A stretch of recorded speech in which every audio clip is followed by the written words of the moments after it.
You're listening to the Boxing Coalition. And it just broke the guy's heart. The guy had nothing left, and he knew he couldn't last another 4 or 5 rounds. Ricky Wars just lost his soul. What it is, let's get it. Fuck that, get your kiss, nigga. You hear me? Let's get it. Go kick his motherfucker. Get that motherfucker in there. Let's see you do this. Little step back, bang, bang, bang. Little step back, bang, bang. Bang, bang, bang, bang, bang, bang. Try and stop it. Bang, bang. Here I come. Bang. You want to throw sometime? Bang. Body shot. Boom, boom, boom, boom. Go to the body. Kill that body. You took his nuts, now you gotta take his heart. Yeah, take his whole soul away. Yeah, get out of here, Kell. I'll see you later. Fight someone credible. Get out of here. He was higher than a motherfucker. I'll tell you, he was stoned as fuck. No, it's only a majority decision if there was an even score. There's no even score here. You're an official, right? You're an official of the state. Well, then you don't understand how to score. Oh, my God. Unbelievable. The crowd here on Fuego. He's ready to be whooped, man. He's ready to be whooped. He's ready to be whooped. And Alan Foster has stopped it. Wow. That is going to be controversial. But you really liked to stand toe-to-toe with him in the 12th round, even if you thought you won the fight. It was on. Did you like that? I love you.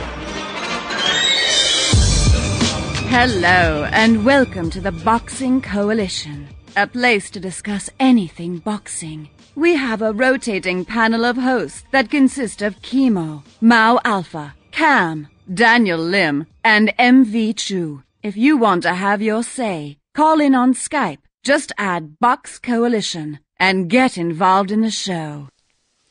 Hi guys, and welcome to another episode of the Boxing Coalition.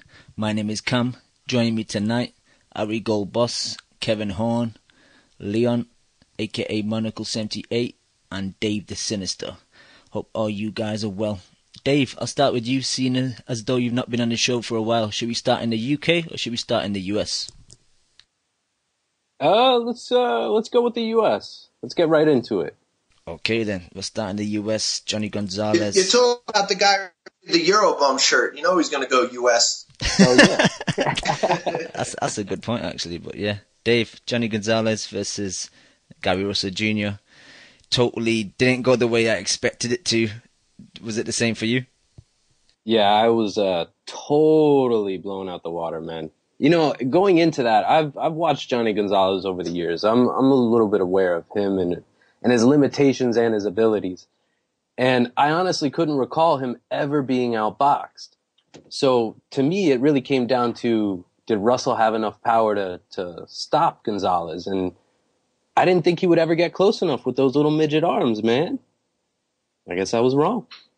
Yeah, I was really impressed with his aggression as well, and I was disappointed with Gonzalez. I don't know, maybe just compared to Russell, his punches looked slow and pushed out, and he was using a lot of unnecessary movement. He wasn't really throwing that many punches. I don't know if he was just trying to see where he maybe could counter punch Russell, but Russell's hand speed impressed me. He was sitting down on his punches a bit more, and yeah, I was really impressed. I thought maybe after that loss to Lomachenko, maybe he lost something, but maybe he just went back to the drawing board and working hard. He mentioned it in his post-fight interview that, you know, he's been working in the gym really hard, and to me that really showed.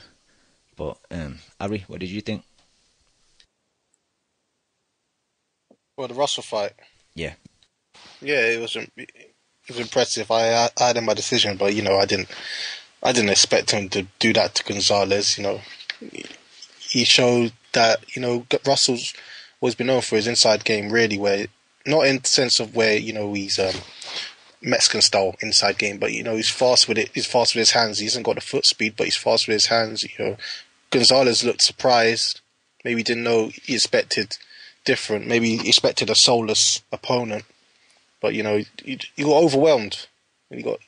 When he landed 2 hooks, you know, he went down. I was shocked, man. But you know, it was good to see Russell doing that anyway. You know, he proved that the Lomachenko loss maybe was good for him. Yeah, obviously they put Russell steady in the game, you know, with his TBA oppositions, but he definitely stepped up to the plate against Gonzalez. Kev, what did you think of the fight? Man, fucking just what the doctor ordered, man. I think that's what boxing's missing, and it was fucking refreshing to see a guy just step on the gas pedal and get you the fuck out of there. And I think just too many safety first type of boxers that, even when they realize they have every advantage and they got you, they still stay on their back foot and try to outpoint you. They don't commit. And fucking Gary Russell Jr. just bulldozed this dude. I had my prediction wrong in the fight. I think I did Jhonny Gonzalez by UD. I'm kind of partial to Jhonny Gonzalez because he had some fun fights in the past. And I actually thought Gary Russell Jr. was mentally done after the Lomachenko fight. He didn't look that impressive in his follow-up fight. And he was making a lot of excuses. It's just weird. I got a weird vibe from his interviews and shit. And I outthought myself and, went with that and instead of just going with the talent. And Gary Russell Jr., was the better talent, proved it. And good for him, man. Now I'm excited to see Gary Russell Jr. fight next, and I've never been excited to see him in the past. So I'm happy that he did that. It saved the show, in my opinion, too. So it was a good job by him all around. What was that comment Gary Russell made a few months ago regarding Lomachenko? Like, if he fought Lomachenko 1,000 times. Oh, yeah. He said if I fought him 100 times, I beat him 99 out of 100. So that means I'm picking Gary Russell in the rematch then. Yeah, right. But Leon, what did you think of the fight? Then he came out and said it was, he was working with a new strength trainer. He wouldn't mention his name and throw his name under the bus, but he said something about being in the sauna 4 or 5 days straight or something like that. I mean, I don't know. I go in the sauna, when I'm exercising every day. You know what I mean? So I don't know how that would really affect him that bad, unless you're, in there for hours at a time cutting weight. That's on him. He should know better than just to be in the sauna for 3 days like that. He's a fighter as well. But I mean, if you're only in there for 20, 30 minutes a day, I mean, I don't see that being an issue anyway. No, exactly. But Leon, what did you think of Gary Russell's performance? Well, I got it horribly wrong. I thought Gonzalez was going to knock him out in like 3 or 4 rounds, but I never had any faith in Russell. I'd always thought he'd be like a talented failure. But no, he proved me wrong. It's good to see. Like Kev said, it was just great to see that he worked out that guy wasn't there in the ring, and he just took him out. He could see that he wasn't up to it that night, and he blasted him out of there, rather than just like trying to play it safe. Which, like Kev said, is good to see. He saw he was weak, and he took him out. Now that's become a Heyman belt, will we see Gary Russell in any difficult fights, do you guys think? Or can we see a Lomachenko rematch on the horizon, seeing as though they're on both different camps, HBO and Heyman? Nah, that ain't happening. He said he did mention Loma's name after the fight, but I think he said it in such a way where he means a little bit down the line. I think he's still going to take a couple of fights before he goes after Loma, if he even does. What about the rest of you? I don't know. With the way that he looked, I actually have faith that Gary Russell would want Lomachenko. It's a matter of if Heyman's going to want to pay for that fight and be able to make it, being that, it's obviously boxing nowadays. We got cross promoters, and who knows if Top Rank wants to match him up either. So, you know what I mean? Who knows? But there's a lot of fighters in and around that division. So hopefully he just, stays fighting top 5, top 10 guys. And we can get fun fights. 126 is a real nice division at the moment. Obviously, there's talk about. And Loma, like I said, Loma's not the only only competition. So there's a lot of fighters around the division, and as long as he stays within that top 5, top 10, fuck it, man. There's good fights to make. Just make them, Yep. Let's talk I got a question. Oh, I'm sorry to interrupt you, Ken, but I got a question for everybody. Does anybody else here think that right now Mara should jump all over Gonzalez? That was the point I was going to. That was the point I was going to make. But if he does it, people they're not going to give him the credit, are they? They're going to say, well, he's waited for Gonzalez to get a really heavy defeat, and now he's trying to have the rematch. So I don't really see the point. Anyone else? No, I don't. Well, I've always said that Morris should go back after that fight to try and regain his soul. So maybe he should do it just for his own mental health. Put that one to bed. Yeah, I think that ship has sailed because now it's a meaningless or pointless fight. Unless Mars happens to lose a fight, then it's perfect because now you get the Mars Gonzalez, loser leaves town match. You know what I mean? Like they both lost, and it's time for revenge. And if it's a fun fight, you could have a rubber match. So it sets up options for them. You know what I mean? And also for me, I think Mares realistically should go back down to 22 and maybe look at Leo Santa Cruz. I think staying at 26, it's a bit like the Nair situation. He's a bit just too small for 26, so go back to 122, I think. Because even I think Russell having a belt might entice people from 22 to move up to 26 as well because he's not a very big guy. The one thing about the power that I wanted to mention through Twitter, that guy on fucking the Everlast guy, I mentioned it with Lukey. He said something about Gary Russell's power, and people were like, "Yeah, he really got power." Like I thought, I said I thought he has brittle hands, and he mentioned, he changed gloves to the power lock, and he's liked them a lot better, and he's been real comfortable and throwing a lot harder. So, you know what I mean? That's another adjustment and another thing to look out for as well. Did you guys notice at the end, like, Gary Russell wasn't that happy? Like, I don't know, for me, it just looked like he lost the fight. Like, his camp and his father and the Watsons behind him were all happy and joyful, but it's like he seemed like it was easy work, or, I don't know, what do you guys think about that? No, I'd rather my fighter was underwhelmed than overwhelmed after a victory. I like that. He means he's cold, clinical, ready for the next fight. Like I said, he's back in the gym on Monday. So hopefully, he's just ready for the next big fight. That's what we wanted him. We've always wanted to see that from Russell. Is just like good fight after good fight, and now it looks like we're getting it. He looked like a cold-hearted professional, didn't he? That's how he came across to me. I loved the first round as well. He barely shown the left hand. He was just on his jab more or less the whole round, and he was just showing that you can dominate a guy just with your jab. Having said that, Gonzalez did look really uncomfortable against the southpaw. I know the commentary I was watching, the guy did mention that, and Nacho was saying that he seems he's not had good experiences with southpaws in the past. So Nota told me about reminding me about, I think it's the Hasegawa fight I went back and watched. So I'd seen him against lefties. I really don't think it was the stance as much as just the straight up talent and speed was just too much for him. And like I said it before, you could even watch it in sparring. When they say timing beats speed, but when you're that many levels above in speed, like nothing really can offset it. And it's really frustrating for the guy who's just too slow. Like he knows what he might want to do, but he just can't stop it. Yeah, Gonzalez just looked like he had no idea what to do with Russell's hand speed, and his combination punches were nice. Like he was like double jabbing left, and I think was it the first knockdown where he hit him with a counter punch left hand and with the right hook afterwards, and he just dropped him, and it was beautiful combination. Really impressive for me, especially being a southpaw as well. It was really nice to see. We haven't talked about the dance, man. He was throwing shakes, wasn't he, Jhonny, when he got hit? His legs were all over the shop. I was surprised.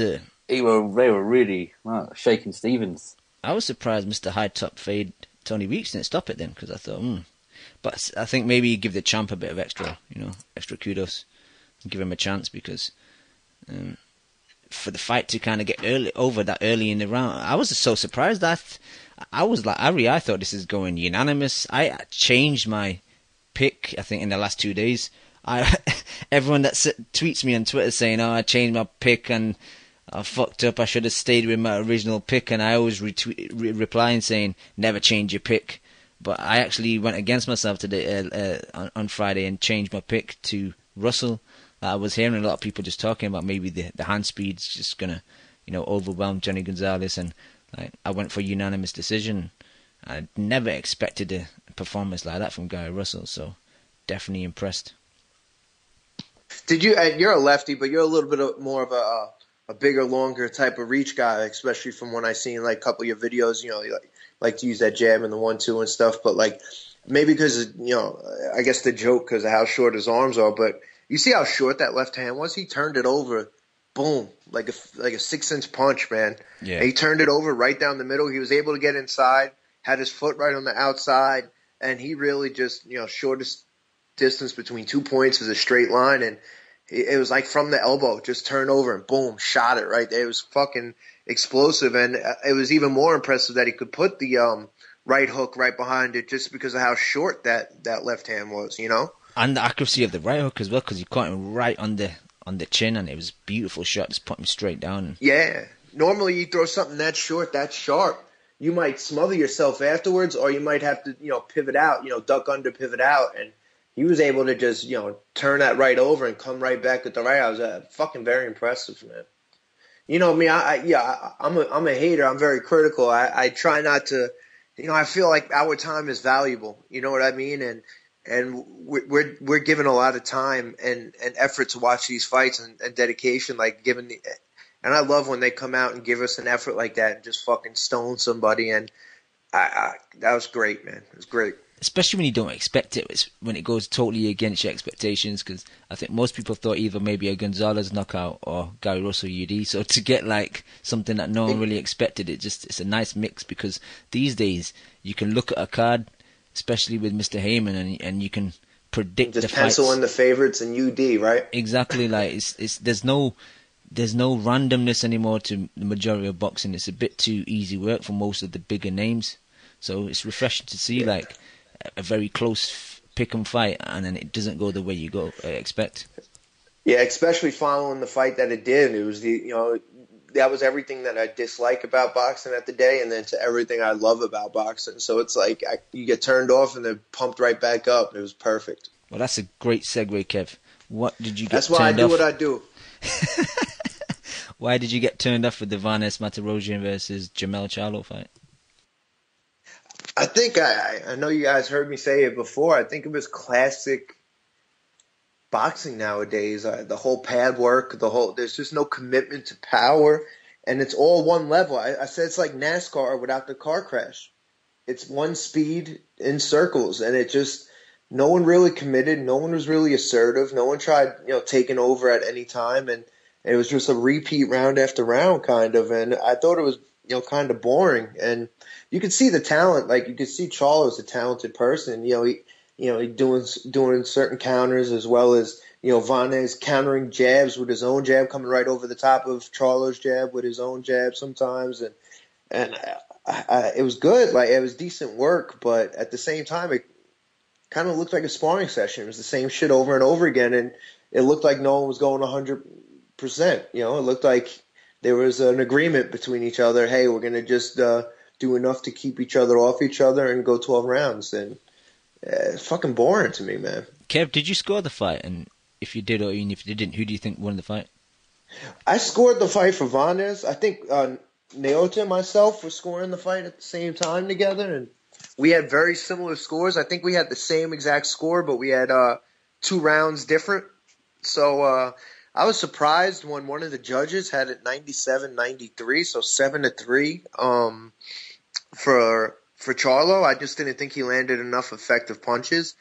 I got to admit, though, I was kind of flipping back and forth because I was watching the basketball game. It was a fucking great game, so kind of feel bad for Showtime. I think that probably would have ate into their ratings. And what I did was I DVR'd the fight, and I would during a timeout, I might watch 2 rounds in a row, then go back, then watch 2 rounds in a row or a round and go back. So, my scoring might have been off, but I don't think there was any way that I don't see 7-3 for Charlo. I could see 6-4 either way or a draw, but to only give Vanes 3 rounds, I mean, I thought he won the first round. He definitely won the second round, and he won a couple of those middle rounds pretty clearly. So I don't see how you can only give him 3 rounds. Definitely. Ari? What about you? You scored it? I didn't score it, to be honest. I watched. Yeah. It was I think it was like 3 a.m. I just got back from Nottingham because I went to the Scorsese album launch, so I was tired as fuck. I was watching it, and it's the worst fight you want to watch when you're tired. Like, if you would have watched the Gonzalez fight and Gary Russell, that would have woke me up. But this one just put me to sleep before the main event. From just watching it, I thought Vanes won very closely. I'd be happy with a draw, and I could see a slight 1-round win for Charlo, but like you said, that wide card was pretty terrible. But I think what's his name, Jameson. I told you I was having, with an I from the Boxing Voice. I had a pretty good Twitter conversation with him on about the fight, and I think he did a great job of breaking down the fight and how it was and how he scored it. And I was pretty much in line with him as well. And I think Nota was as well. We basically had the same score, so. So I wasn't that far off, I don't think. I was pretty much in agreement with him, and I think he did a great job, articulating the fight and breaking it down. At the same point, I just think it wasn't very entertaining. I feel you. Ari, what did you think of the Varnes fight? I'm proud to say I didn't watch it. You say that? I didn't watch it live, and then I went to Simbro's, caught a couple rounds. I can't stand Charlos, so I'm not going to sit through 10 rounds of boring whatever he was doing. I don't even know what he was doing. But, and at the same time, I don't like Varnes either. Because, Varnes, like I said beforehand, he talks the talk, never walks it. It might have been a close fight. If it was a close fight, then that just proves to me more that the Charlos are not what we think. They're just, like I said yesterday, they're just known because they're twins, in my opinion, and I'll keep shitting on them. Hopefully, Andrade stops sniffing wherever he's sniffing and beats both of them. Stop swinging at cameras. I want him to swing on their chins. Fair enough. Dave, did you see this, and what did you think if you did? I think everybody pretty much said it beautifully. It was probably one of the most boring fights of the night, man. And it's pretty much guaranteed with the Charlos. You're going to get a boring fight. They never push it. The most exciting point was when Varnes pushed Charlo to throw a 3-punch combination. Come on, I get it. I can give him credit because he did beat Laura pretty decisively, whereas he did beat Varnes, whereas Laura, got a draw and it wasn't as decisively. But still, this is ridiculous, man. Who's going to want to watch this? Yep.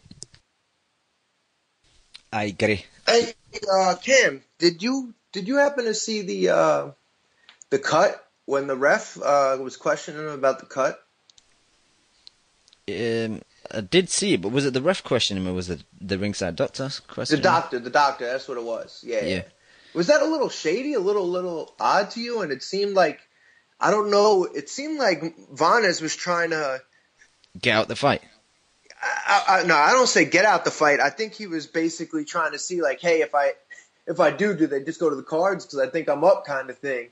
But then once the ref was kind of, the fight doctor was kind of breaking stuff down to him. Then all of a sudden he was like, no, I could go. I'm just a little blurry. You know what I mean? Yeah, because at one point he asked him, like, can you see and out the eye? And he's like, yeah, I can see, boy. It's like blurry and that. And he kind of was giving him an eye test and that. So I thought the whole situation was weird as well. I'm like you. He wasn't opening his eye. He was saying, "I can't open it." And shit that.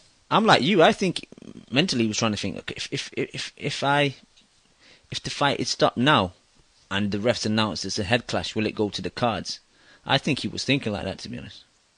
Yeah, I don't think he tried quitting because once the ref, the fight doctor, gave him a little talk and shit like that, he was like, all right, boom, and he got really. He got right back into it, you know what I mean? And he came out and he was fighting, but still, it just seemed a little shady to me. No, I feel you. Leon, what did you think of the Varnes fight? Same as this, borrowing his fault? Oh, it's fucking horrible. It should have been a draw because neither fucker deserved to win that fight. It was just it's a ×6 fight, Cam. You know what I mean? Running on Sky Plus. Fast forward through that shit, man. I ain't watching no fucking Charlos, man. No, that's not even that's not ×6. That's a ×12. The first Charlo was a ×30, mate. I don't care about them at all. I couldn't give a shit about either of the Charlos. It was just horrible. Yeah, it put me to sleep, and I missed that fight, didn't I? And I woke up at 8 o'clock on the sofa. You know what? Same here. I missed the Gonzalez fight. I had to wake you up. Yeah, I watched it the next day, man. Yeah, it's just a horrible fight. Yeah, and that's the problem with that horrible. That division's horrible, isn't it? Like Mayweather's just fucking that division up. He's holding up belts, so people aren't fighting. There's not enough fights to go around quite enough. You know what I mean? Because there's not enough belts up for grabs. It's just not a very good, and it's not a very strong division, isn't it? No, it is one of the weaker ones. And Maniac, isn't he? So he probably ain't going to fight for another year. I think the beast of that division must be Carson Jones. Yeah, I don't. And even like Andrade has like a potential to be a really fun fighter because he's got all the tools, and even him, he's more of that safety first. Like I don't know, he didn't spark out Vanez like he could have type of thing, you know. But I think Andrade beats both Charlo brothers, but I think they're also both boring fights. And then you got Lara in there, and it's going to be the same thing, a boring fight. And I think Lara infected the fucking whole Ronnie Shields camp. You got all them, he Lara'd them cats, like the way Cobra says he Cobras people. I think Lara fucking Lara'd the whole Ronnie Shields camp, and they're boring as fuck ever since then. Yeah. Right. And I just don't like. I think boxing fans are so bougie and like it's a niche sport. So everybody like, if you don't like it, you don't know shit about boxing. Like you have to like it. It has to be fun. Like, and I can appreciate the technical side of things, but I just don't think if you don't turn it up at any point, you know what I mean? If you can't look, and I like to view it based on people who don't really watch the sport or your girlfriend who's watching and be like, yo, it doesn't look like anyone's trying. Like, no one wants it. Like, you know what I mean? Like, there's no grit. Like, where is it? Like, and that's kind of what it was to me. And I think that's the way Charlos fight. Yeah, they're happy to be in second gear. They don't want to change gears and step it up and try and get the guy out of there. They're just happy and content to be in that position, which is prize fighting. You're not going to get big fights if you're just on cruise control. Yeah, call me a hater. Call me a whatever. But, like, hey, that Eubanks fight that I watched was much more fun, and that was I'm not saying I think Charlo, you know, he obviously beat two better names, and I think he's more skilled than Eubanks. But give me that Eubanks Chudinski fight over this fight anytime, even though it was a lower level with less implications, because you know dude was throwing bombs, and you saw the heart of Chudinski, whatever the fuck his name was, trying to hang in there and land big shots too, and you know it was sloppy, it wasn't as technical, but you know what? It was explosive and it was hard work. And they were committed, to shot. Neither of them threw with any bad intentions in that fight, did they? No, there were no bombs thrown in that fight. No, but there's no killer in that division, is there? Who's the person you think, oh yeah, I want to see him fight? Where's your big knockout puncher in that? They're all boxers. It's only Canelo, they? Really, and he's not really a beast, but he's the only one. Exactly, it needs a beast, and it hasn't got one. You know, so you can see a beast versus a boxer. It's just boxer versus boxer, or boxer versus. I wish my boy Kaitrov would lose that weight and go down to 154 and just steamroll that whole division. And just fucking reign because I don't think he walks around at any more than 165. Like I don't think he loses weight, man, at all. I'd never see him like that. You know. He's fighting soon as well, is it? Is it not next week? The week after, I think.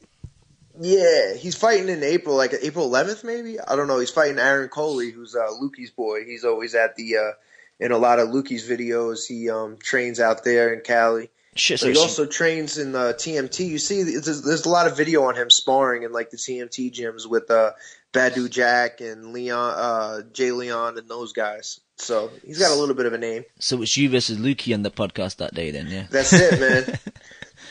There's a lot of politicking. We're all riding the fence on that one. Yeah. All right, guys, let me go to the phone line. Long live the king of all kings. And we say, long live the king! Long live the king! What up? What's going on, fellas? What's Gucci King J? What's Gucci, my fellas? What's good? It's good to have you back. We're talking about that Border and Matarosian fight, but let's go back to Gary Russell and Jhonny Gonzalez for you. What did you think of the fight? I thought it was going to be a better fight, man. I thought it was going to be a better fight. I don't think Gonzalez actually thought that Gary Russell was going to be that fast. You know, I think he must have known he was going to be that fast, but he didn't expect him to be that fast. And he had no game plan for him, man. Like, I think his game plan was just to try to get and power punch him. But other than that, he couldn't adapt to him at all, man. At all. I mean, it looked like he was lost the whole fucking time. And it got to a point where it looked like he just didn't even, like he wasn't trying. Like he was just trying to, he looked lost to me, man. He looked lost to me. And, yeah, Gary Russell looked good, man. But I don't know. At first I thought, man, he looked real good, and I tweeted it out. But then I seen the fight again yesterday, and I mean, it's hard not to look good against a guy that's not really doing anything back to you. Yeah. You know what I mean? So he didn't look that impressive. It didn't prove a whole lot, did it? No, it didn't. It didn't. Because fighting a bit of a kind of shell of a guy. Let's say he would have, like Gonzalez would have landed a couple hard power punches on him, Yeah. And then let's see how he reacts to it. If he can adapt, then you see something, man. But to be honest with you, man, in the whole fight, I can't even remember one punch that Gonzalez landed. Like it was that bad. I don't remember one punch. No big, nothing really. A couple Nothing of jabs, big, maybe. But Nothing. Something that you were to say, wow, he got him. No, like I don't remember one punch, man. It was that bad, man. I mean, I guess I am a little impressed because he stopped him, but as far as anything else goes, man, I don't know, man. I didn't get shit out of that fight, man. I kind of see where you're coming from, King J, and a lot of your points I agree with, but the reason why Jhonny didn't really do shit because he didn't have the opportunity to do shit. Like Gary Russell's jab was just peppered in his face for all 4 rounds, and Gary Russell made Gonzalez look shit. It's not like you can't really say, oh, we didn't see much of Gary Russell because Gonzalez was shit. He was made to look shit. Yeah, but sometimes you got to credit the other guy, But I know I said it wrong. I meant as far as like in case Gonzalez caught him, that's what I wanted to see, man, because we seen some of those points against Lomachenko too, except that Lomachenko was just way more superior than him, but with Lomachenko, you seen that when Lomachenko would touch Gary Russell wasn't able to adapt to that. Like he expected to go in there and, be real fast and jab like he did against Gonzalez. And I don't know, man. I just, you got to give credit to Russell, man, but I just expected Gonzalez at least, you're losing the fucking fight. You have no other plan. Start throwing shit, man. Just start throwing in case something lands, You might pull an Andy Lee and something will land and fuck, you'll get him out. But he just, I don't know, man. It kind of looked like he gave up. I figured out why you're a bit salty, King J. I forgot that you're a homosexual. You're worried that Gary Russell's going to get the rematch and beat your boy up. Oh, hell. Does this fight make you actually put Lomo up even more? Yes, it does. I feel you, bro. I'm a homosexual too. I'm on the train. That's what I'm saying, dude. Yeah, it does, man, because not to get off topic too much, man, but I mean, just this is Jhonny Gonzalez, someone that we thought he was going to put up a good fight, a guy that knocked out Nirmata's out, lucky punch or not. He's had other great fights, man, and dude, you can say what you say, dude. I looked at the Gary Russell-Lomachenko fight a lot of times, dude, and even though Gary Russell won some of those rounds, man, they were fucking meaningless rounds to me. But like Lomachenko, to me, literally dominated him. And I don't know, man, but that's my take on that fight. I can't argue that. I think the fight could be scored closer than the actual action was, but yeah, Lomachenko I think comes out looking even better after this. Yeah, man, and you know what's did you guys feel the same way? I don't know if you guys see the commentary when they asked him, and it kind of sounded like he doesn't give two shits about like rematching Lomachenko. Like he's kind of accepting, like fuck, he's better than me. Fuck it, because I mean they didn't ask him, but like he was talking about it himself, and he didn't seem like, after this, I want the Lomachenko rematch. I guess I forgot what he said exactly, but he said something like, I just lost, and that's that. Like he didn't want a rematch or anything. I personally think he does want the rematch, but I don't think Heyman wants the rematch, and they'll just listen to what Heyman says. So. Oh yeah, I forgot he is a Heyman fighter. You're right, Ken. Yeah, so because I think if Gary Russell looks like the type of guy that he'd want to upset that loss and come back and get the win against the guy that beat him. So he seems like that type of guy that wants to go back in the ring and beat the guy that beat him. So, but I just don't think Heyman would risk Gary Russell and risk his title. He wouldn't risk the belt, right? Yep. That's what I think. Even though Heyman's kind of like going anti-belts now with this whole PBC thing, I think at the moment, if Russell stays fighting on Showtime for the next few fights, it's definitely good to have the belt, even though belts are kind of meaningless these days. Like the casual fans still put respect, especially the green belt as well, the whole lineal belt. Let's shout out to the fight doctor. Listen, this is lineage, okay? Okay. But Jay, I know you're a big fan of Kell Brook. We kind of killed the whole card in the States on Saturday. Let's move over to the UK now. Your boy Kell Brook, did you manage to catch the fight? Yeah, I catch the fight, man. I watched it twice, actually. Okay, what did you think? Twice. I thought he looked real fucking good, man. Even though JoJo was not a real big opponent, man. But I thought he looked real good, man. You know what's scary about him, dude? Like, a lot of people are saying like he doesn't hit the body and like the movement and shit, man. But I don't think he's met the fighter that has to push him to that level yet, man. I mean, Porter kind of did it, man, and look how he handled him, man. Dude, that 1-2 he throws, man. That shit might be just as hard as Mayweather's, if not harder, man. That guy has fucking power, dude. He has power, man. And he's just one of those guys he's naturally big for that division, man. He looks real fucking big, man. No homo. Yep. He looks real strong, man. He looks real strong, and I hate to say it, Cam, because Khan is our boy, man, but I think he is fucking starting to duck him now, man. Yeah, like someone messaged me the other day, I think yesterday, and said, "Oh, you can't really defend Khan." And I said it a few weeks ago. I said, if Khan doesn't fight Mayweather and if he doesn't fight Pacquiao, the only other possible fight is Brook. And I say it through gritted teeth. If he does duck Brook, then he is ducking, because there's no really, especially with everyone being tied up. Thurman just fought, Guerrero just fought, Guerrero just lost. Can't fight him now. There's no point fighting Guerrero.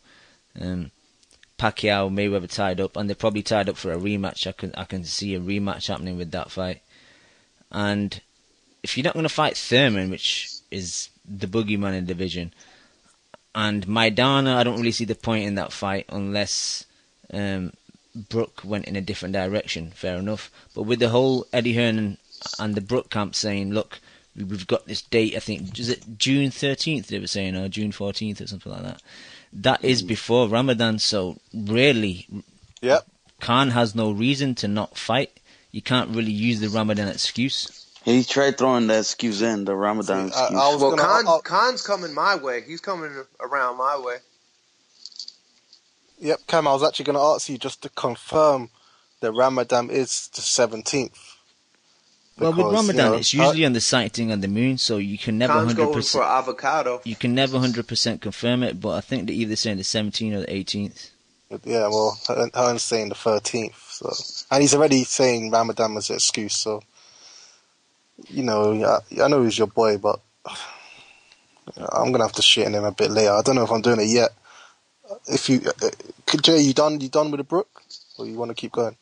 Oh, no, man. Yeah, no, that's it, man. That's all I was going to say. Oh, I just wanted to say, man, that I honestly think, man, that Brook, I don't know, man. To me, it's before I used to think Khan would wipe him quick, man, but I'm not wipe him, but have his way with him, man. But I don't know, man. It's just those two. He has real power, man. Nah, fuck Brook has real power, man, and his fucking skills are underestimated, man. And at times of the fights on the JoJo fight and on the Porter fight, man, if you see bits of the fight, man, he shows ring intelligence, man.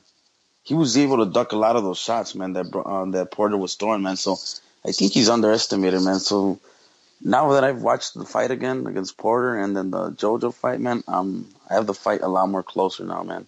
Khan and Brook, and I think Brook, he's on his way to become something pretty big, man.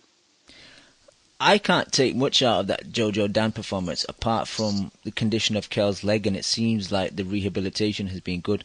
As far as the result on beating Dan up, I expected that anyway. So to me, he didn't impress me by that win, because Brook's been fighting like that, guys like that on the way up, and a lot of people saying, well, JoJo Dan was that mandatory challenger and all that, but everyone on the line knows that doesn't mean shit. Like head honchos at TV companies or head honchos at promotion companies can make a little phone call, and we all know that guys can.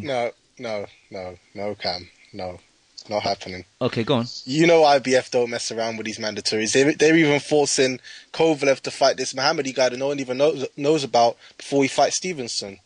So if that was true, they would be making this Mohammadi guy sit aside when they didn't get the big Stevenson fight straight in. No, but you got to say IBF lock in their mandatories. They don't joke. No, you got to say how did he get there? They forced Froch to fight Groves. They were going to force him to fight the girl. That's why he vacated. No, you make a good point. So why did Porter drop out of the top 10 then? After one loss? I don't know, but I'm talking about mandatory fights. Yeah, but that's the whole... Just like he had the it fight. doesn't matter about mandatory. It's the whole. You have to take it as a whole. If they're fucking up with one thing, then you can't put trust into the mandatories when they're knocking a guy that was a champ out of the whole top 10 of their rankings. Yeah, you got a point there, Ken. No, he hasn't got a point because it still doesn't change that. No, he's got a point as far as the rules. You know, if you're going to be strict on something, then you'd figure you got to be strict on everything. But and then to make on your point on yours too, man, they are pretty strict about the mandatories. They don't fuck around. But how did he get to that mandatory position? Being strict about forcing mandatories and the fact that somebody who's not very good is actually ranked number one are two different stories. So yeah, they are strict about the mandatories, but we all know JoJo Dan wasn't a threat, and what did he really do to be warranted, rated it as number one? Nothing. Yeah, he did nothing. I mean, this is a fight that I would totally destroy if it weren't for the fact that he was a mandatory and it was Jaws attacks on Kell Brook's leg. You know what I mean? This fight on paper, if he wasn't a number one rated guy, shouldn't happen. But I got no problem with him getting his mandatory out of the way. Coming off of a fucking shark attack on his leg. Well, he got the mandatory because Bizier was ranked number 2 or 3 for ages. Yeah, but it's like who's busy? For ages. Then they fought the first time he beat him. Then they fought again. The second time was final. That's how he got it. It was because of Bizier. Yeah, but who did they beat to get there? Yeah, that's the thing. I don't think they beat anyone, but obviously they had one of them little belts, some IBF international belts or something like that.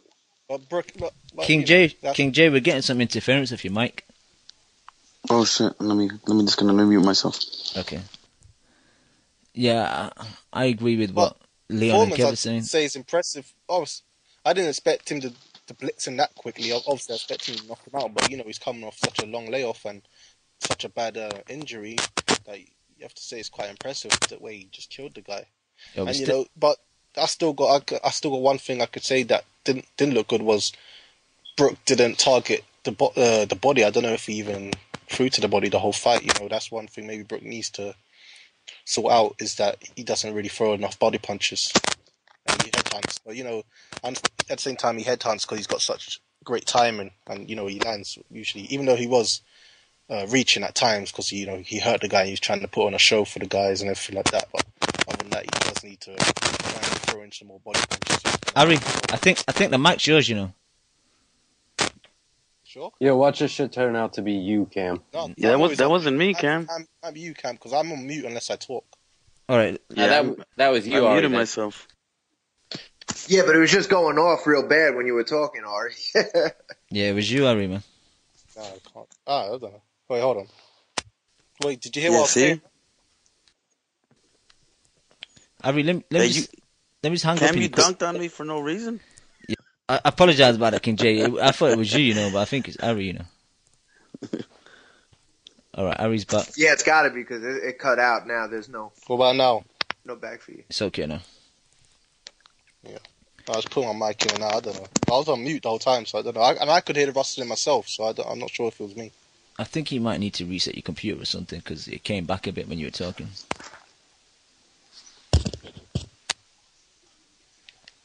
Ari's fucking up the show.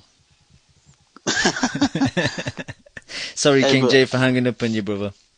No, it's cool. I just wanted to counterpoint what Ari was saying. The body work, I noticed that a little bit too, man, but I don't know, man. To me in this fight, that shit wasn't really important, man. He was literally trying to knock him out, He was trying to get this shit over with. Maybe in the past fights he hasn't done it as much as he needs to, but this fight, I didn't really mind it, man.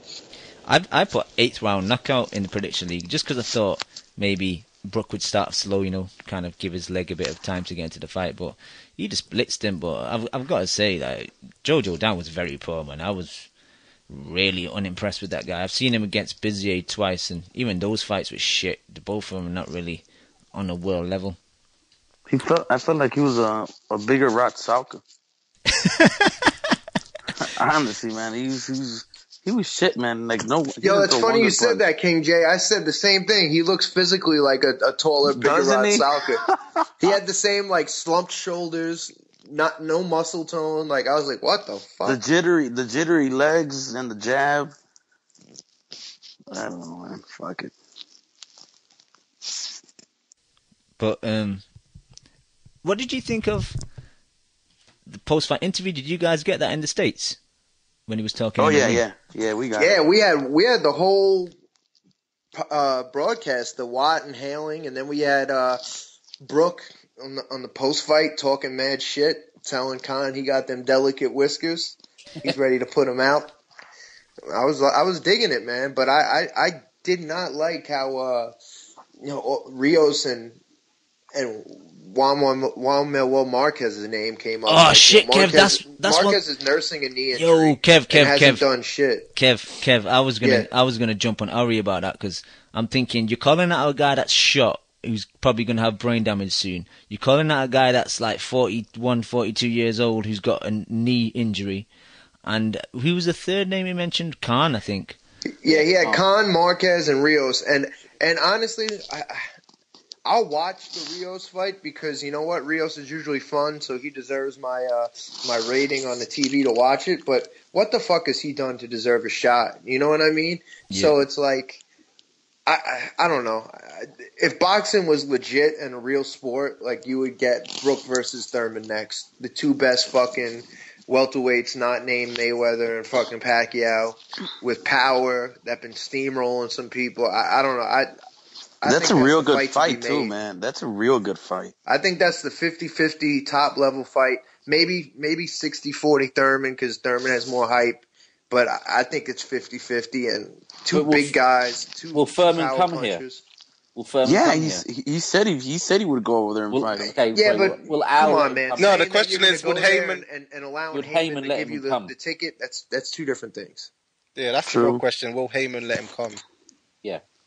Will Heyman let him come? See, that's why I got more, and even that's why I got more respect for Kell Brook, man. Because he didn't give no fuck, man. He came over here and beat Porter, man. Like, he didn't give a shit about any of that, man. This Heyman shit is ridiculous, dude. It's fucking ridiculous, man. Yep. To be fair, as much as we like Thurman, I mean, they were giving away tickets, for that fight with him and Guerrero, and AB was on the card as well in Vegas. So, I mean, I don't know what kind of a draw he is here, but anybody know what number of fans were in the in the Brook fight? Because I heard like 10 to 12,000, and then somebody was like, "No, the place was half empty." I don't know if that was just a Brook hater or what, but yeah, it was a Brook hater. It definitely wasn't half empty. I don't know if it was a full sellout, but it looked like. I think the arena holds 12,000. I'd say there was definitely at least 10 to 11 in there. Yeah, I think at the minimum.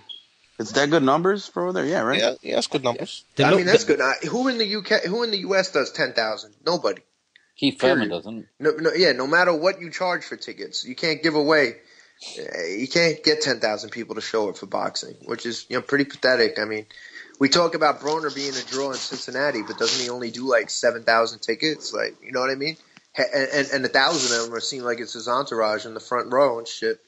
So, yeah, it's just tough. I mean, I don't think anybody has a leg to stand on. If Brook wants to fight in the UK and these guys don't show up, I blame them. I don't blame the guy who's the actual draw. It's on them. They've got to come and get it, haven't they? They want the belt to do something. If you have the belt and you're the draw, then come and get it. It's a world title. It's not a U.S. title. Dave, let me get to you. What did you think of Brook's performance, the whole Khan situation, etc.? Well, unfortunately, I was having issues with my cable, so I didn't get to see it when it happened. I had to wait for Simbros to load it up. And that happening, I knew, the end result. I got about a minute into the third round, and I stopped watching because it was pretty clear what was going on and what was going to happen. And I just skipped straight to the post-fight interview. And, I have to agree with you, Cam. I really didn't like him calling out Marquez, who right now we don't even know if he is even able to box because of his knee. And Rios, who, isn't he a 140 fighter? Wasn't that fight with Alvarado at 140? No, it's 47. 143. No, it was 143 was a catch weight? No, It third was fight. catch weight, no? No, the third fight was 47. Oh, was And the Pacquiao fight was 47. Okay. All right. But Just to clear it up, Dave, my bad. Just to clear it up, Nacho Bernstein in an interview on Golpe a Golpe confirmed that in this following week, Marquez was going to announce his retirement. Yeah, I read that too. Oh, really? And we know Rios didn't fight at 143 because that's Garcia's weight class. You know what I'm saying? That's the Danny They don't class. want to intrude. Yeah, but it definitely wasn't a good look, man. It wasn't a good look. I didn't like it, but I did like how he said Khan's name first, and they did seem more adamant about going after Khan. I don't think he would waste that one moment right there mentioning his name if it wasn't really a potential for it to happen. Yeah, you guys all know I'm a Khan fan, obviously, but I've got like some gut feeling that the fight's gonna happen, like, because Khan always kind of does give the fans what they want. So I just like think the negotiations need to happen really quickly, because if they don't, I think even Eddie Hearn gave Khan a deadline of 48 hours or something like that. So Yeah, but it won't happen because Khan knows that. Stone Cold? Someone dropped some shit, man. He knows glass. He knows glass will be all over that canvas. It might, if it's in Manchester, it might even reach Cam's house. You never even know. Yo, man, it probably will. No, for real though, man. I only see the fight going one way, man. You can call me a Khan hater if you want, but I just don't see him eating that chocolate brownie. It's simple I'm going as to call that. you a Khan hater right off the bat. I just don't see him eating a chocolate brownie. No, no. And Brook's got that time, and Khan's definitely most probably win, first couple rounds, but I was really he'll hoping get timed. Khan He'll could get get timed. AB at 147, man. I thought that would be cool if Khan goes to a place like Cincinnati where it's going to be a little raucous and he just fucking shuts the crowd out with a 12-round fucking win every minute of every round. I think that would have been awesome for Khan. Yes, sir. But now what's he going to end up doing? He's going to end up fighting Algieri in New York? Oh, yeah. He's gonna fight feather-fisted Algieri. He's coming to my town. I hope that fight doesn't happen, man. Like, what is the point of the Algieri fight, really? That's a great fight, man. If the Tigers let out the cage, you never know what happens. Well, I don't like that fight because I think you got to be smart with Algieri and you got to give him like a Rios type or a Broner. You got to put him with a flat-footed guy who likes to throw hard punches in order for it to be a fun fight. I mean, when you put together Khan and Algieri, it's two similar styles except the fact that obviously Khan's a lot more explosive and throws better punches. But I mean, they're both going to be circling and trying to box. No one's going to stand there and take the plate away from the other. Yep. And I don't think that's a fun fight. And one thing you can say about Khan is 9 out of 10 fights are fun, exciting fights. He goes for the kill. He throws bombs. He gets hit. He likes to come back and throw. And, I mean, the one fight he held too much and it was kind of boring. But other than that, like you said, Cam, he usually tries to give the fans what they want. And the Algieri fight is not that, I don't think. No, and he wants to fight in May, but there's no opposition for May. The only person that I can think that's slightly available is Maidana, but the last time I seen Maidana, he looked fat as fuck, man. Yo, dog, Issei Smith is on the phone waiting. You know that. Stop fucking around. No. Yeah, for real. But he dominates. He dominates fucking Maidana, I think. I mean, I don't think he loses a round. If he gets, Maidana gets lucky and lands one of those overhand rights and puts him down, that's the only chance. Otherwise, do you see Maidana matching speed? And come on, I think Khan dominates him. I think it's pretty boring and convincing.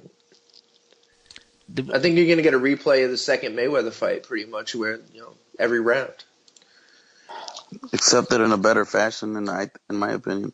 I just don't see any big welterweights he will fight.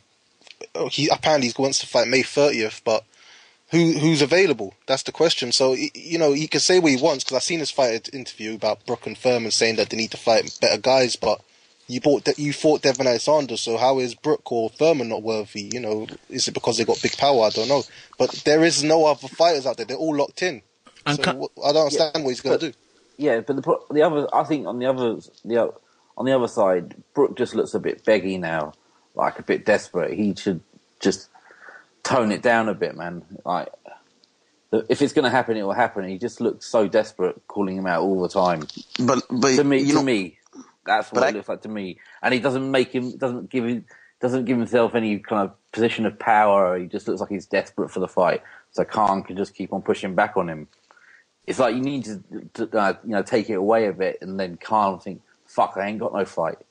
The thing about fight I've got is that fight. I can agree with that.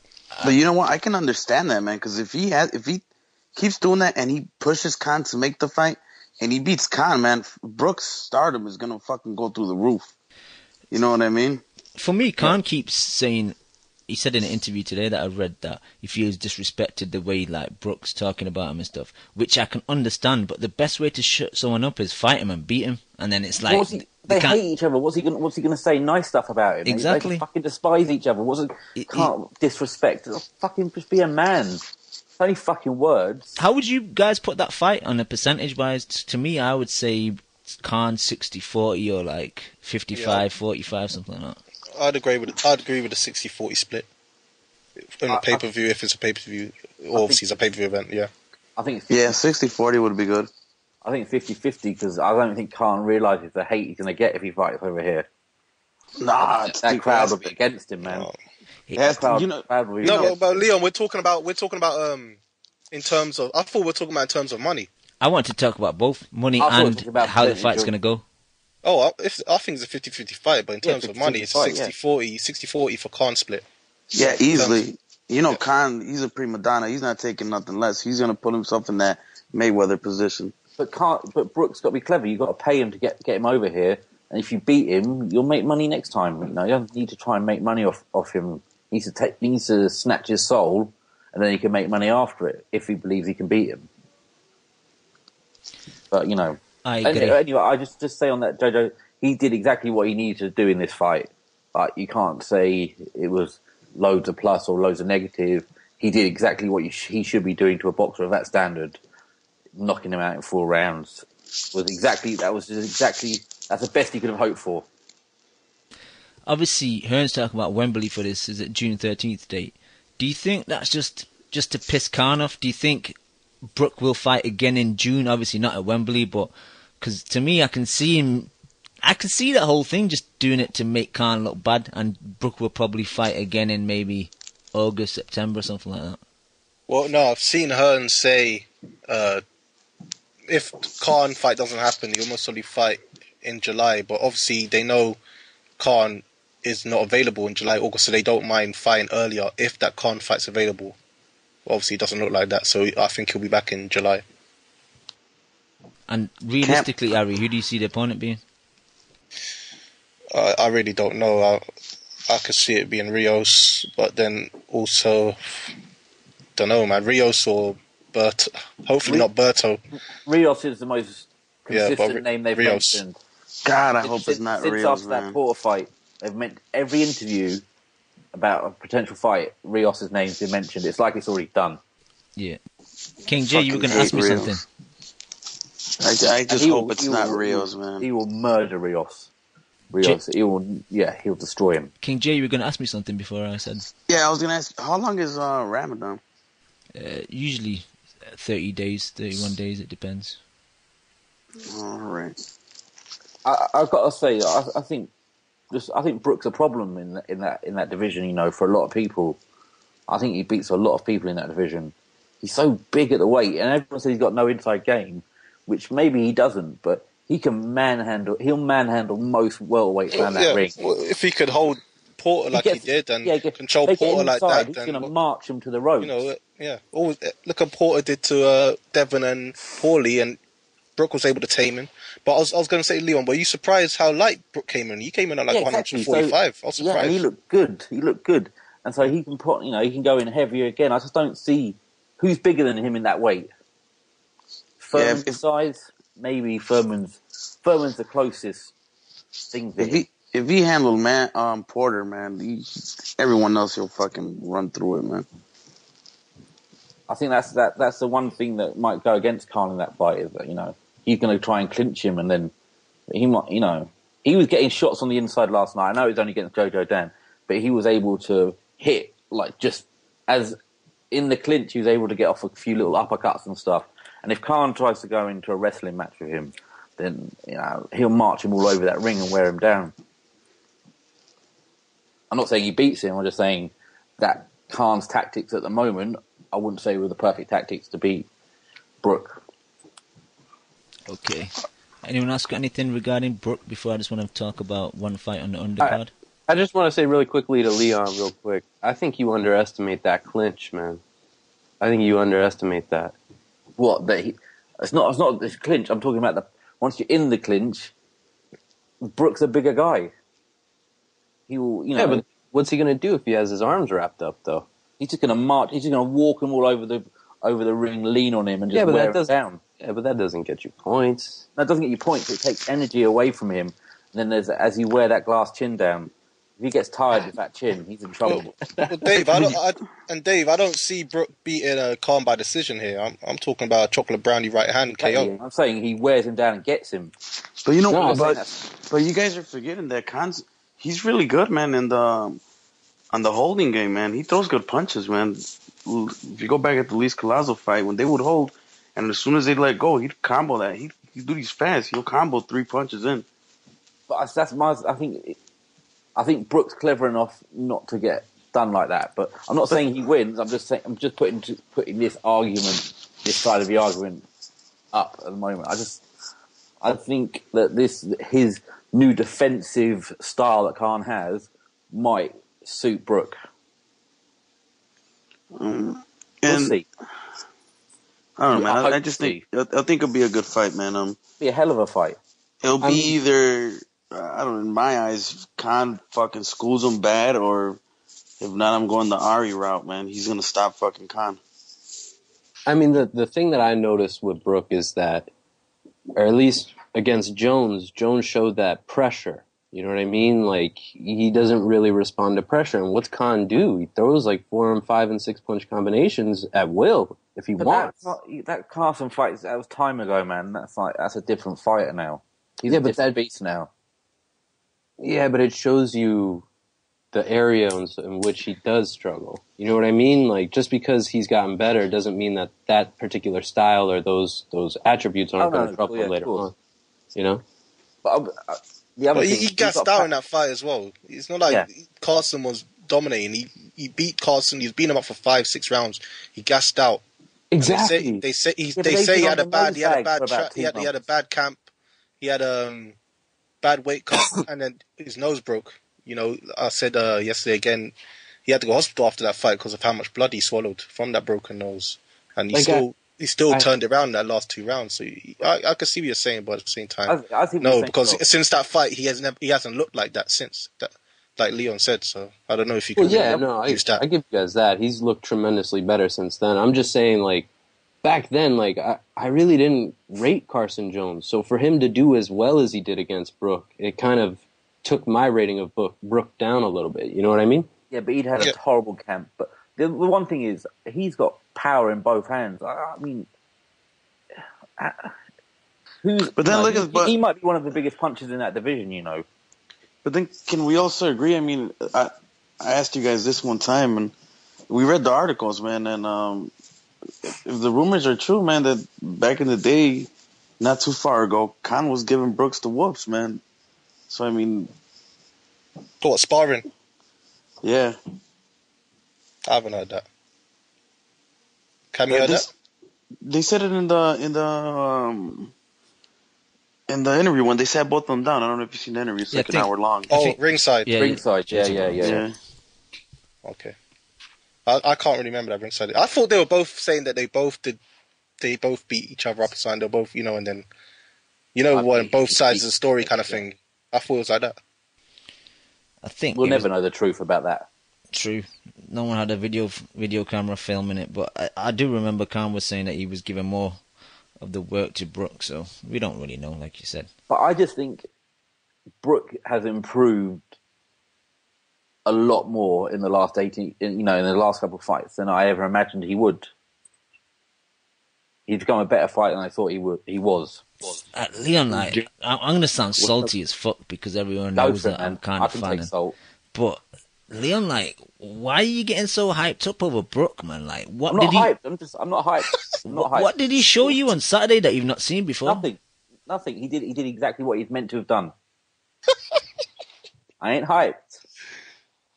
Let it go, Cam. Oi, Cam, that's why the fight has to happen, man, because the crow you need to eat. Nah, the thing is, like... Your sound is salty right now. Ari and Leon, you guys have got chocolate brownie on your face. You need to wipe it off and get off your knees, man. You guys are on your knees, man. Your boy will be the one. You need to wipe that shit off, bro. You must have to go to Bolton and clean the chocolate brownie mess off his face if the fight happens. That's the real answer.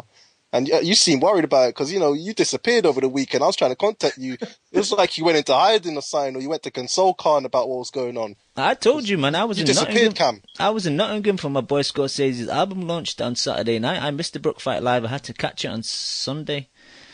Shout out to my boy Scores, man. He killed it. He killed the show.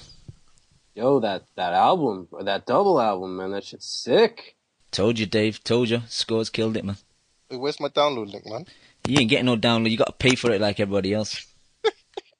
Especially now, you have to pay twice for being I don't pay for fan. Yeah, man. I've got too many contacts, too many links. I hope too many torrents.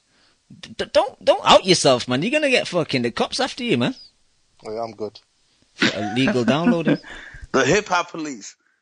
Exactly. Okay, guys in the States, did you get a fight? Adam Etchers versus Sergei Kamitsky? No. Okay. I didn't get that shit. Okay. UK guys, Ari, Leon. Oh. Alright, I'm going on mute. Is that... What the fuck happened there, man? Black hole time, I think. It's just a thing where this guy Kamitsky, it's time he got his... When he comes to the UK, the board... Shit, what are they called? Yeah, border police. Border police or customs. They just need to turn him away because he's a brick killer, man. He's a young brick killer. You know how they call Oval Mackenzie the upsetter? Well, they should call fucking Sergei Kamitsky the upsetter, man, because he just keeps doing it. Oh, did you hear Jim Watt though?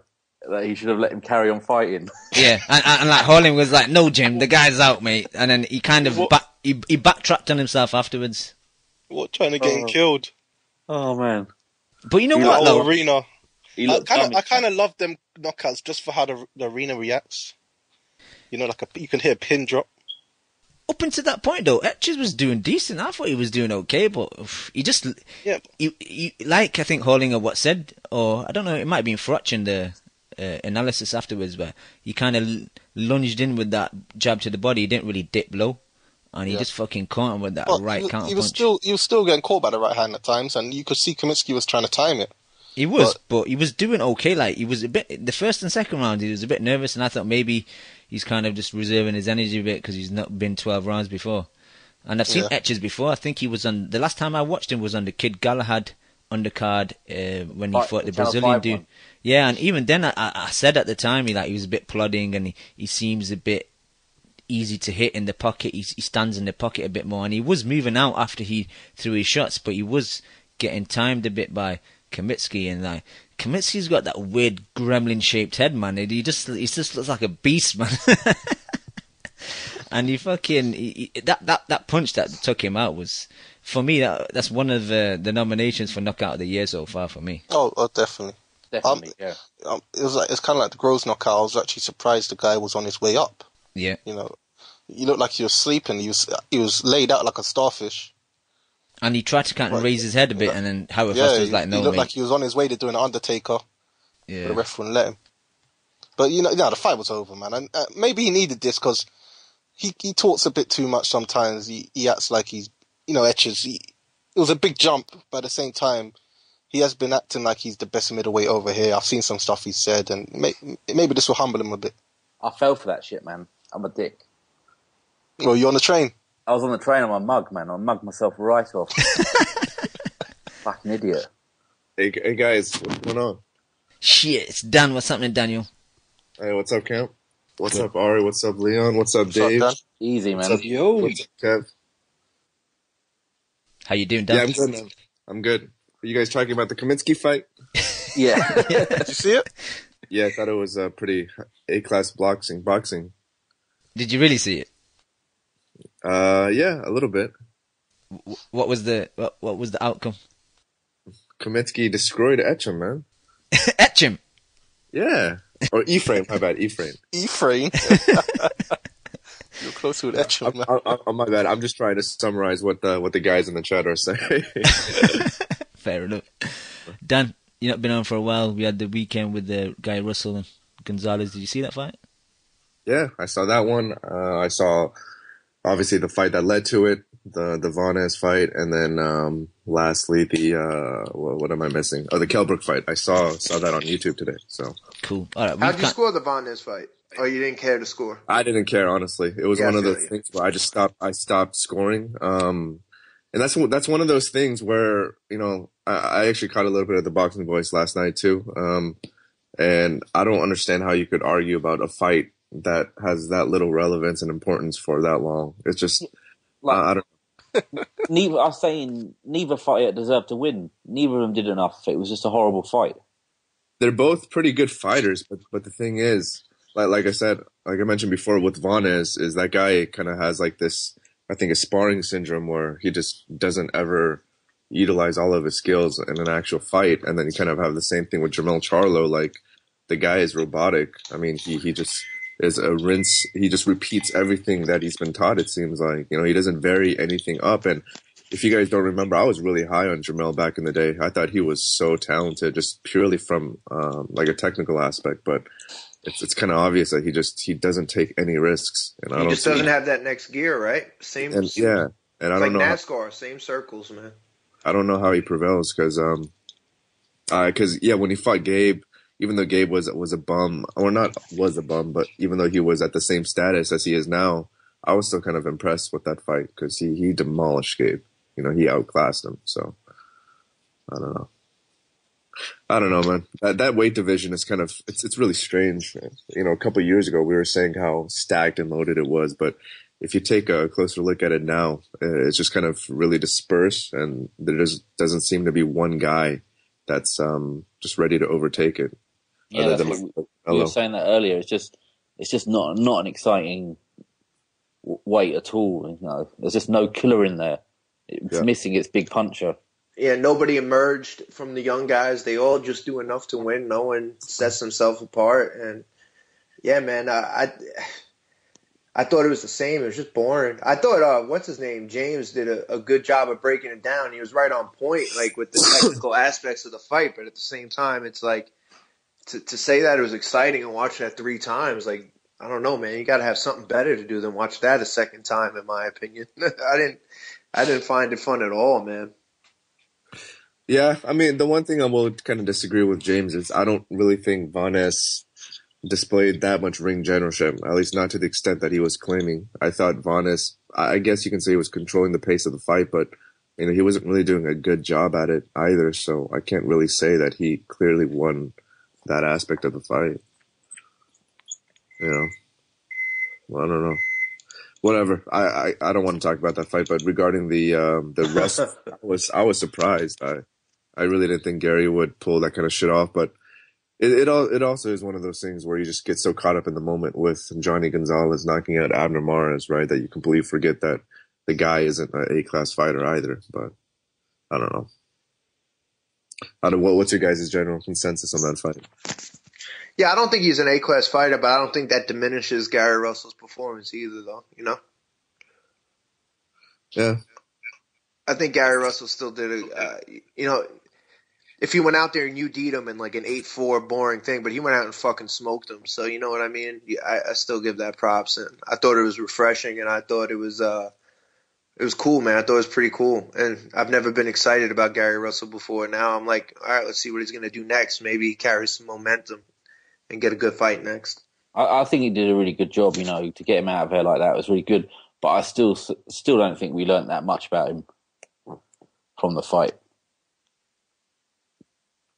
I think Jhonny was just a walking body in there. Right. And obviously, if Gary fights Lomachenko, do you think he fares any better? No. Maybe no. Yeah, that's the thing with Gary. It's kind of. I still wouldn't really pick him against the top players at 126. So, you guys are right about the fight not changing my mind about my opinion about him as a fighter. But yeah, but I want to talk about the Kell Brook talk. I only caught the show about 20 minutes ago. Were you guys saying that he just runs through guys like Maidana and? Well, I just want to say Maidana. No, I don't remember that. No. Okay. I said he was a problem for a lot of people at that weight. Okay. But I just wanted to see that. I wanted to see him fight Thurman. I thought that would be the most fun fight. I think there's people he definitely beats in that division, but for sure there's people he can lose to as well. But I think he beat some good names in that division. True. Yeah, man. The Maidana fight. I don't know why. I don't know. Maybe it's just because I'm biased towards Maidana, but yeah, I just kind of view that as a 50-50 fight still for some reason with Maidana and Brook. We need to see what Maidana's still got left in the tank. Right. I don't think he can even make 147 anymore. Why not? He's looking like he's loving life too much right now. You not seen the pictures? No. He's eating a lot of steak down there, man. He's got a full-on island gut. Yeah, I mean, right after the second Floyd fight, he kept talking about 154. I don't think he wants to go back down to 47. I wouldn't be surprised if he retires, man. He's been thinking of, he keeps acting like semi-retired. He keeps acting like he wants to retire soon. After the first Floyd fight, he was even talking about it, wasn't he? Yeah, but I think that was leverage. Like, if I don't fight Floyd, I'm going to retire type of thing. So Heyman, to kind of force Heyman to get that fight. But I don't know, the whole Robert Garcia gym, as great a gym as it is, always seems to have problems making weight as is. But Maidana's not a huge guy. I mean, his scale weight's kind of heavy, but, he was a 140-pounder, and, he comes in at 147. Yeah, he blows up, 12, 13 pounds after the weigh-in, but he's soft. It's not like he's big, you know what I mean? So, I don't know. I think any dedication, he should lose the weight. It's not like he's carrying around a ton of muscle. He's, I don't see any muscle at all, really. No, I think people overrate Maidana because he had a decent showing versus Floyd in the first fight. I think people forget, I know it was really before Garcia, but Alexander dominated him, and Khan went on stretches where he fucking dominated him too, 5-6 rounds at a time sometimes. So I don't know. I just don't think he's that good. Yeah, the thing is, the Kell just doesn't go enough to the body for me to convincingly choose him to just beat Maidana, to the pulp. But yeah, Maidana's proven to be soft to the body, and let's be real, we haven't seen Brook get really caught clean by a big puncher. I know Sean Porter's strong, and he demolished Paulie, who takes a pretty good punch, but he didn't really catch Brook clean. You know what I mean? Right. So I guess that's got to be answered about Kell Brook too. Mm-hmm. You guys talk about the Nonito fight yet? No, Dan, but I did see it. Did you see it? What did you think? It was such a showcase. It was fucking ridiculous, man. It's not even worth talking about. I was just trolling. So yeah, that guy who was fighting. I remember he fought Quigg. Yeah, a couple years ago, and he's terrible. When I was, I understand he's coming off a big knockout loss, but come on, man, this guy was terrible versus Quigg 2 years ago, so I can't imagine how he was against Donaire. I haven't seen it, but shout out to Donaire. I put the second round down, so he got me 60 points, my first 60 points this year, so I'm all happy about that. But the fight itself, I don't want to see it because he's fighting a pure bum. I think that put you in the top 10 as well, Larry. I think you're 8th. Yes, it did. I'm 8th, making a late run, but I think my boy Hamada's still gonna take the crown. Oh, you're back in Hamada? Yeah, I endorsed him last week. No, I'm backing my boy Chappie Hova, man. I think he's gonna do it. I think Segura's gassing a bit now. I think he's gonna drop off all that trash talk he's been doing against Allen. I think he's gonna come bite him in the ass. So I'm backing Chappie Hova. I'm backing Kid Galabam. He's on a run. I think he's not. Win it. He's getting up there, man. He's 8th or 9th, isn't he now? No, he's not. He dropped off. I was hoping Kid Gallagher would win it. He dropped off like Avalos. Dropped off. Oh. Dropped off like Avalos. He's like 21st. Oh, he's down with me, is he? Oh, shit. Yeah. I'm like 40th or something, man. I'm terrible this year. Hey, Cam, for next year, have you and Mel ever thought about kind of changing the importance of certain fights, so just scaling them based on importance? You know, like for this, well, this week isn't a good example, but you know, say if there's like a huge fight like Mayweather-Pacquiao, that would be 100 points max, whereas a fight like Nonito versus whoever would only, you know, grant you 10 points max. Like a weighted system? Right. Like a starred system, like on Brook. Right, exactly. Well, that is a good idea. It's just I'm getting feedback from someone. Someone's in the kitchen cooking How something. about we just do away with the actual legit thing and rig it so we all end up on top and look like we're smart and the panel looks good? I think that might be an uprising of the rest of the people in the prediction league if we did that, to be honest. But that is a good idea, Dan. Me and Man are going to have a conversation soon, because a lot of people have been suggesting ideas, so we're going to sit down and have a talk and see how we can move on. We definitely want to implement some changes, but some of them are more difficult to do than others. So while we're talking about the prediction league, have a little break and we'll give some props to the people in the top 10. Okay, the guy I'm backing, Choppy Hover's in first. Segura's dropped down to second. Hamada, Boxing UK in third. Alan Hurst, 4th, Star of Paragon, 5th, James Bennett in 6th, joint 7th, we got Inverness Mark, Lukey, Snash 84, Ari Gold jumped into 8th position, my boy Kimo in 9th, and my other boy TBE Chef in 10th, so some of my boys holding it down in the top 10. What about this week? Yeah, go on. Sorry, people that done well this week. Star of Paragon got 100. Star of Paragon got 150 points. Ari Gold, you got 150 this week as well. Hamada Boxing 148. Mun got 138 along with Mikey 88 and Thunder Gatti. And my boy TBS got. That's in 1 week? Yep, 1 week they got 138 points. Fucker. I don't think I got 100 points for the whole year. Yo, if you get a knockout but you don't get the round, do you still get like the 60 points or whatever? No, you get 20. Oh, fuck. I got overtaken by Chew this week, so I'm pretty depressed. he's picked like 10 less fights than me, and he's went straight past me, man. Yeah, I didn't pick that many fights either. That I'm holding on to that. I'm grasping for straws, man. But my boy Irish Boxing Review's slipping down as well, so as long as I'm on the skids of him at the same time, I'm all good, man. Yeah, you said that Steve Wellings and you were dropping down together, I think. No, we were looking horrible, man. But Ari, what were you going to say? We like the Charlo brothers. No, nothing,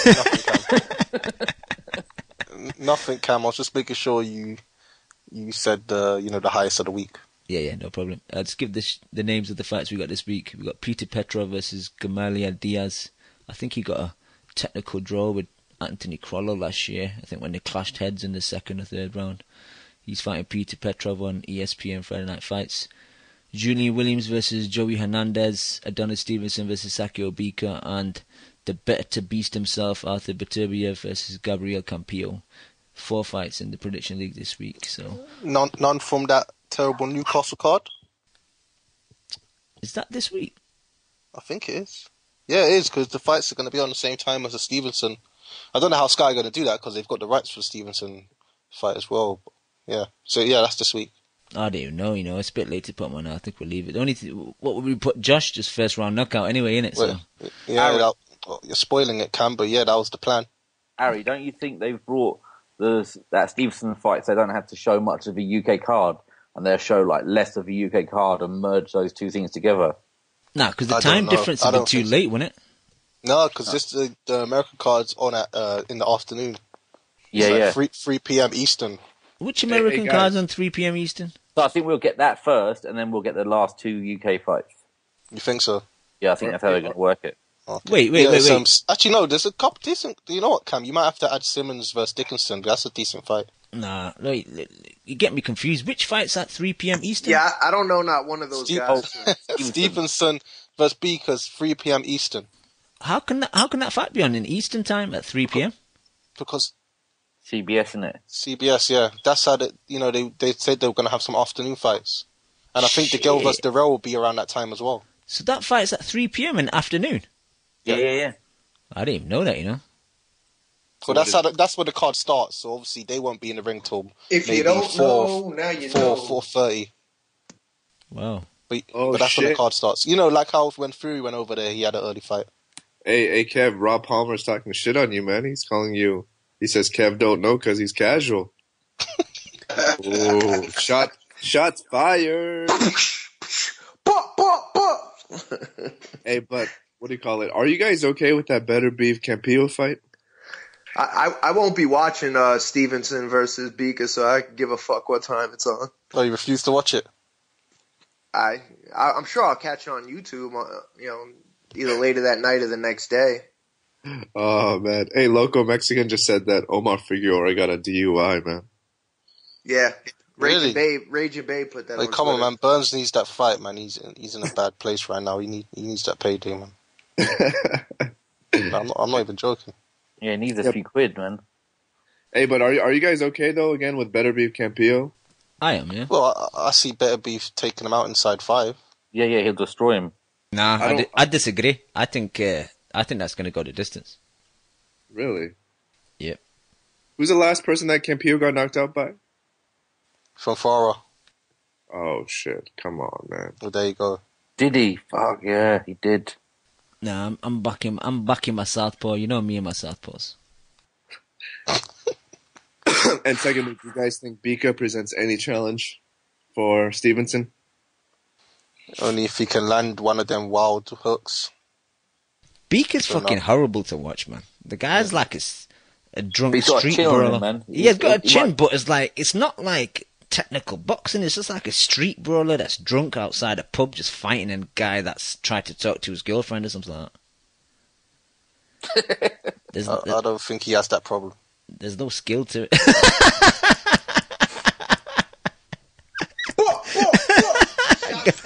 Yo, that was excellent, Ari, man. That was excellent. I thought you were laying it up. No, I wasn't. I just forgot who his wife was. Let's not get back on this topic. I think it's shit that Bika got a title shot. Like, how does that happen at 175?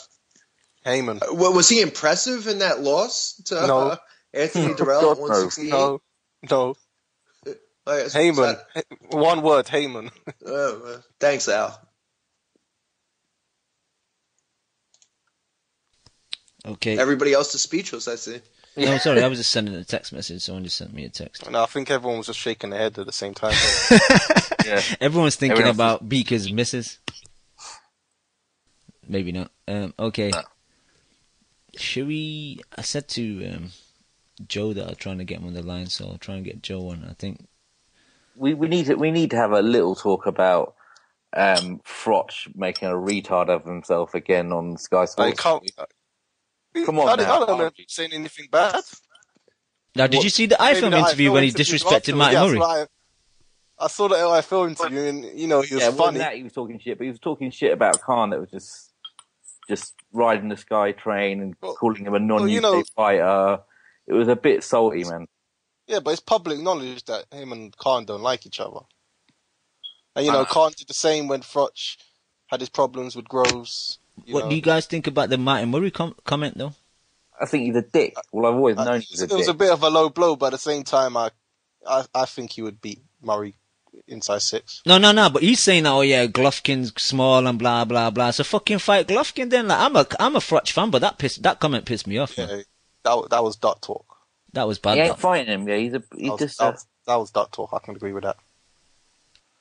I thought he was horrible on Sky. Again, horrible. I don't think he was that bad. Oh, come on now, Ari, man. Well, you know what? Other than the main fight, I wasn't really concentrating. Leon, can you really give an accurate assessment of Frotch? Yeah, exactly. It's like I'm trying to talk about Brook. No, but I can because he. Sound like you got Cobra, son. No. I'm accurate about this. In the ring, he's one thing, but out of the ring, he's another thing. He's two different people, man. In the ring, he can fight, but out of the ring, he is fucking horrible.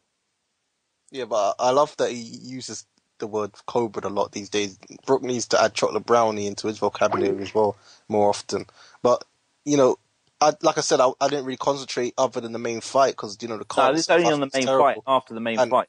Can we quickly, I don't know if you want to stick on Frotch, but can we quickly shit on Gavin and the McDonald fight? Because I'll quickly jump on McDonald where I'm not going to shit on him himself, but the guy he's fighting he hasn't fought in nearly 2 years. I don't understand how this guy's fighting for this European belt and he's up the rankings. If I looked at his record, he's only fought bums. So how is he ranked 1 and how is he getting his fight 2? And then Gavin, I hope he loses against Van Heerden because I don't want to see him fight Brook. The guy is terrible. He looks terrible. He's not terrible, but, he's so boring, man. It's the first fight of the night and he's putting people to sleep. The arena's quiet. They're most probably taking piss or beer breaks. It's just, fix up your style because it's getting tiresome. Ari, Rob Palmer in the chat saying it was ordered by the EBU. Yeah, I'm saying how was it ordered because the guy hasn't fought anyone and he hasn't fought for 18 months. Yeah, but exactly that's what I was saying about these governing bodies before. Like, you can just do whatever ridiculous. you want, man. There's no fucking They've obviously structure. taken a checkmate, Cam. They've obviously taken some money on the side or something for the EBU. Defo. Ridiculous. Anyway, let me get to my boy, White Ski Mask Joe Morgan. You there, Joe? Buzz? Joe, you don't drink like Ski Mask Joe does, do you? No, it's got to be sober Ski Mask Joe now, innit? How's it going? You alright? Yeah, not bad, man. Yeah, been away for a few weeks, man. It's just got intense with work, but, I'm glad to be back talking boxing. Fucking good weekend, wasn't it? Yeah, it was decent. What do you want to talk about first? I don't know, I guess not to stir the whole sort of Brook Khan debate up again, but I don't know, man. I just think, I spoke to you earlier, I said, you and Ari, in a nutshell, is the reason why I think Brook Khan does 80,000 at Wembley. Because a lot of people say, no, it's not as big as Frotch Groves, but I think Frotch and Groves had the hate between the fighters, but, as the fan bases go, I didn't think there was a lot of hate between the fan bases of Frotch and Groves. I mean, I think a lot of people just went there to see a good fight, but, the animosity between the Brook fans and Khan fans is just on another level, and I think that's what's going to drive it to be such a successful fight. I can't really argue with you. You make a good point. Me and Ari, like you said, they're probably the greatest example of that, where we're just on one side and we don't listen to the other guy. We just listen to our comments and only care about what we're thinking. But still 80,000. I don't know, man. That's a lot. No. Maybe 80. Maybe 60,000 in the north of the country, but 80 in London. I don't know. I'd say 60 in Old Trafford. Yeah, I say 60 in Old Trafford. I don't think it would be 80. Unless you never know that Sky hype train, man. If they start plugging it so hard on Sky Sports News and the newspapers, and you never know. But I'd say that 50, hype train's 60. gonna be mental, man. Yeah, that hype train would be crazy. Yeah, but just think about the Brook fans and Khan fans. The thought of them losing and getting it given to by the opposition, man. That's just that's just going to sell the fight massively because there's so much hate on both sides. That's what I love about it. You probably see a riot in Wembley Stadium afterwards. Yeah. Me and Ari fighting each other and shit. I don't know, man. Ari, you're quite big, Ari, man. I might have to avoid you. But just on Khan now, I'm not like a Khan hater or a Brook hater or anything. I'll just try and call it how I see it. But if Khan thinks that he can fight Broner over Brook, man, I don't know, maybe he might be a more commercial option in the American market. But for me, I won't give him any fucking respect for fighting Broner, man. That's just such an easy fight. He's dragging a guy who got absolutely waxed at 147 by Maidana back up there. He's got no punch, and I just can't. I won't believe it if Khan fights Broner, man. That's just such a bitch move, man. Don't say that. Jose's in the chat talking up Broner as pound for pound again. So don't rile him up, man. Nah, they need to fucking see how it is, mate. And Broner, he can fuck off, mate. He can fight Algeria and get outboxed for all I care, mate. I want to see Brook Khan in Wembley. Yeah, but even if I know there's people shit on UK fans now, say everything is people talk everything's a stadium fight. No, everything's a stadium fight. But even if Brook Khan does 40,000 people, that's a fucking monster crowd. You know what I mean? How many? It'll still be the biggest fight of the year, attendance wise. I mean, not gate obviously because it may impact, But 40 fucking and 50,000 people is a ton, man. Yeah, because I remember when Canelo fought Trout at the Alamodome, and Showtime were going mad that he sold 40,000 tickets for that. And, you know, that's still quite a big fight, but, you know, think about double the amount of that saw Fox Groves at Wembley. Exactly. But, yeah, man, you know, it was like, I think Eddie was a bit disappointed how Brook sold. I mean, he was sort of saying in the build-up from weeks away it was a sellout. And I think they said that they just cracked sold out on the night. But I didn't think the atmosphere was all that, to be fair. But maybe that's just because I saw Belfast a few weeks before with Frampton. That, you know, the Sheffield wasn't as good. I don't know, what did you guys think? I thought the Sheffield atmosphere and attendance was quite good. I heard rumours that the sales weren't going that well, so when I saw like the camera pan out and the whole lower tier was sold out and most of the upper tiers were sold out, I was quite impressed. Do we have an official number on that Sheffield yet, or what? I tried. Rob Palmer usually has that stuff, I tried right? looking one up. I couldn't find one, but I know I think the population for boxing in the capacity for boxing in the Motor Point is about 12,000. So it was. I would say about 10. I would guess about 10. Well, I think, you know, with Brook, I mean, I didn't learn anything from that fight. Like, everyone can still retain their opinions. But I think that what impressed me was his accuracy was so good. Like, I mean, he carries power, and there was a few times where sort of he was overbalancing because he was throwing such a big hook or something. But I think that's what tips the balance in Brook's favour for me. I think his accuracy is just on another level. I ain't gonna agree with you, Joe. Nah, his accuracy is good, but how will he react to getting 4 punches in his face? Yeah, man. But just shifting the conversation a bit, did you hear tonight that Top Rank have announced the new TV deal in the States? Yeah, they're going to be on True TV and a couple other channels. Yeah, that's only a good thing for boxing now. I mean, what's that? That's like 5 new broadcasters just in the space of this year, maybe, for boxing. Joe, expand on that. Like, what's the situation? Will they have some of their lower up-and-coming guys on those channels? How's it working out? I did like a tiny bit of research on it. Like, True TV, I know it's like just a general cable thing. The first fight they've got there is a guy called Zuski versus Ponomarev. And I just had a quick check of the box racks, and there's they both got some pretty fucking outstanding records. I think they're both undefeated. One's Zuski's this Canadian guy, he's like 27 with 22 KOs. Ponomarev's about 30 fights with 13 KOs. So it's, you know, on paper it looks pretty decent, but I don't know if I think it's going to be on the same level, maybe a bit below the Spike TV sort of thing, Friday Night Fight sort of level. I mean, obviously you're not going to get any big stars on there, but, you know, it's just more boxing on TV, man. Yeah, I heard a rumor about a show in May. I don't know if I could let it out. Yeah, I'll let it out. But Top Rank is going to have I think in Jersey, they're going to have a show that's on True TV in May. I'll try to tweet it out if I could confirm the 2 fights, but they're 2 local guys. And I think you're right. I think it's going to be like a Friday Night Fights level because the budget's not too big. And it's not. I guarantee most people in the U.S. don't even know where that channel is. Like, I know it because I used to watch Conspiracy Theory, the Jesse Ventura show, so I know where the channel is, but it's not a very big channel. But I think they do have like 90 million subscribers, like Spike TV, if I'm not mistaken, 100 million. You got anything else for us, Joe? No, man. I don't know. What's the deal about this O2 show? Man, I'll definitely be down for that. Can we get Cam? Can you print some T-shirts out and we can all rock our fucking Boxing Coalition T-shirts? Like we can all look like nerds all dressed together. Yeah, man. Fucking like lads on tour. I'll bring my Rob Palmer Welsh flag out for when Selby does grad a bitch. I ain't gonna lie. I'm personally not going to that. I don't know if Roos or Ari or Leon are going. You can ask them yourself. You guys going? I don't know. I'm waiting to see if Roos can hook us up. No, Ruth. I'm thinking about it though. Oh, it's the day after I finish university, so I'll probably rock up absolutely battered it off my face, but still cheering. I'm out, man. Lee.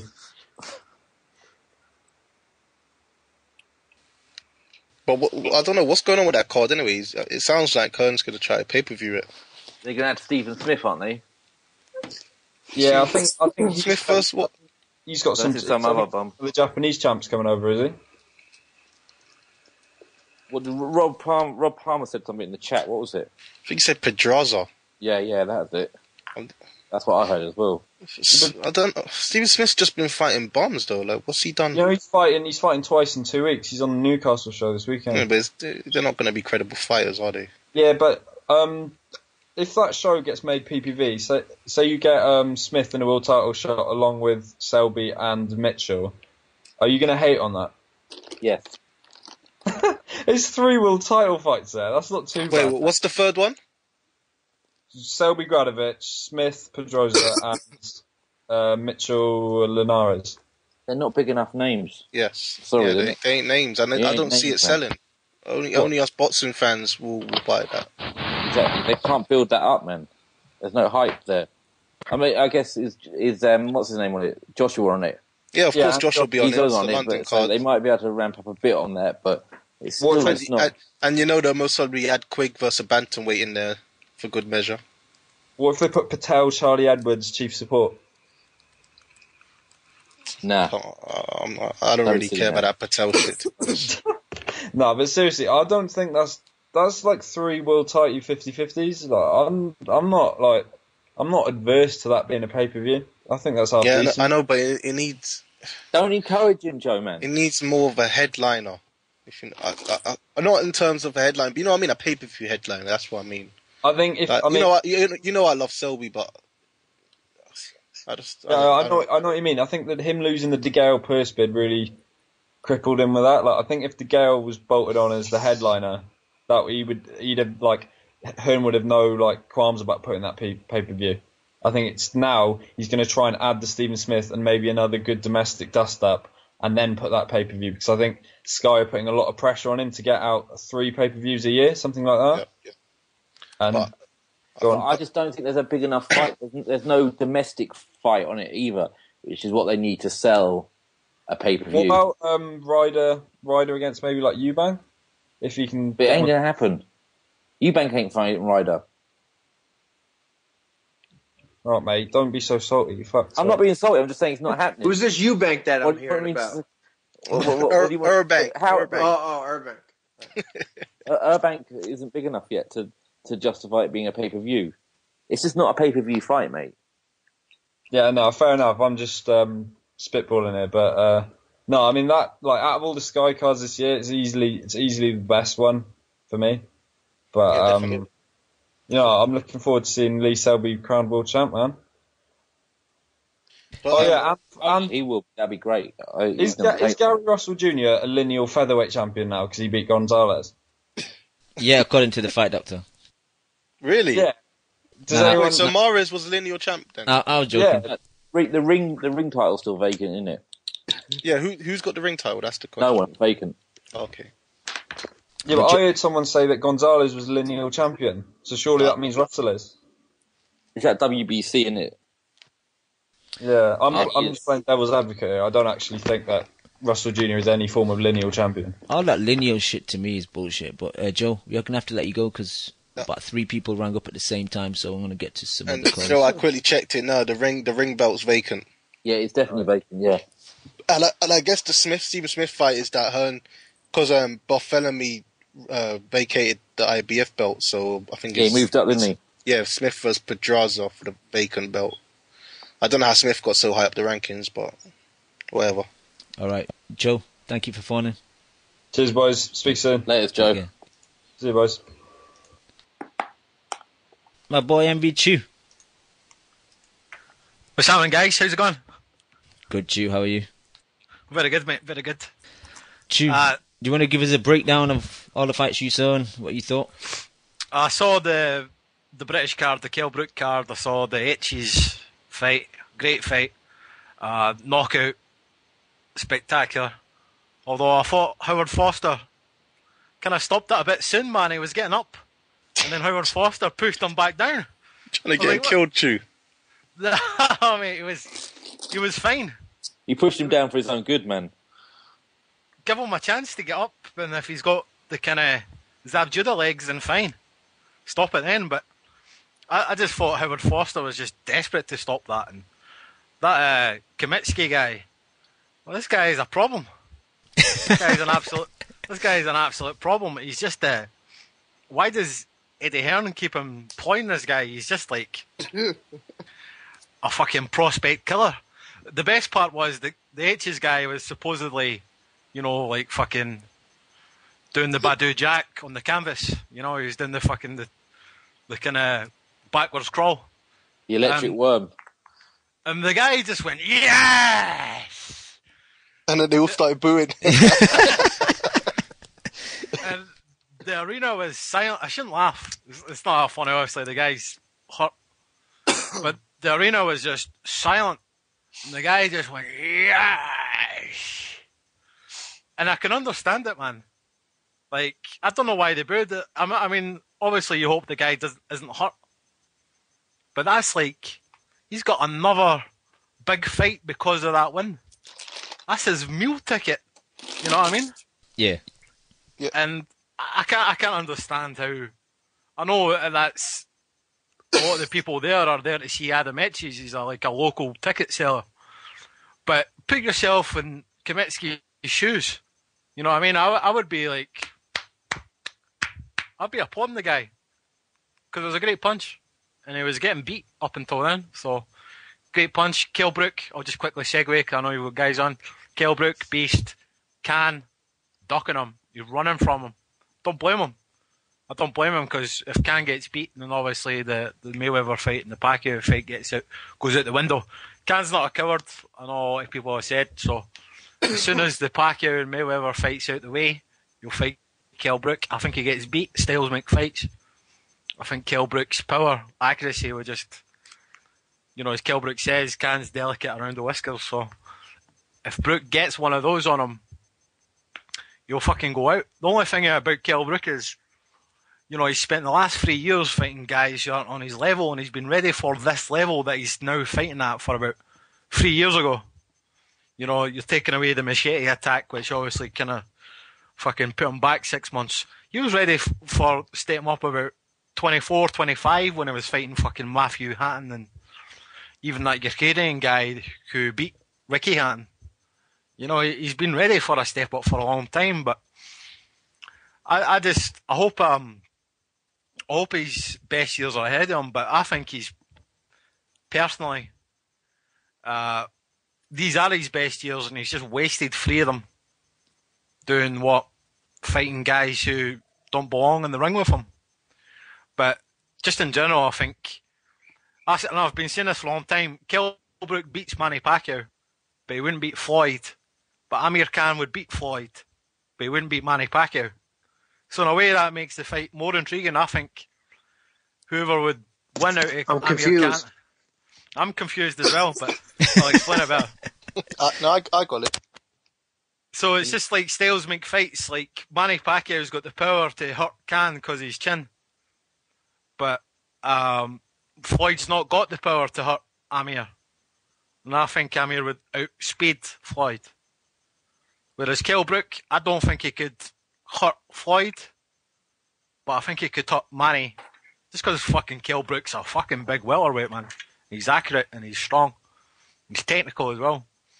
Whereas I think Floyd would just OD him. Be a good fight though.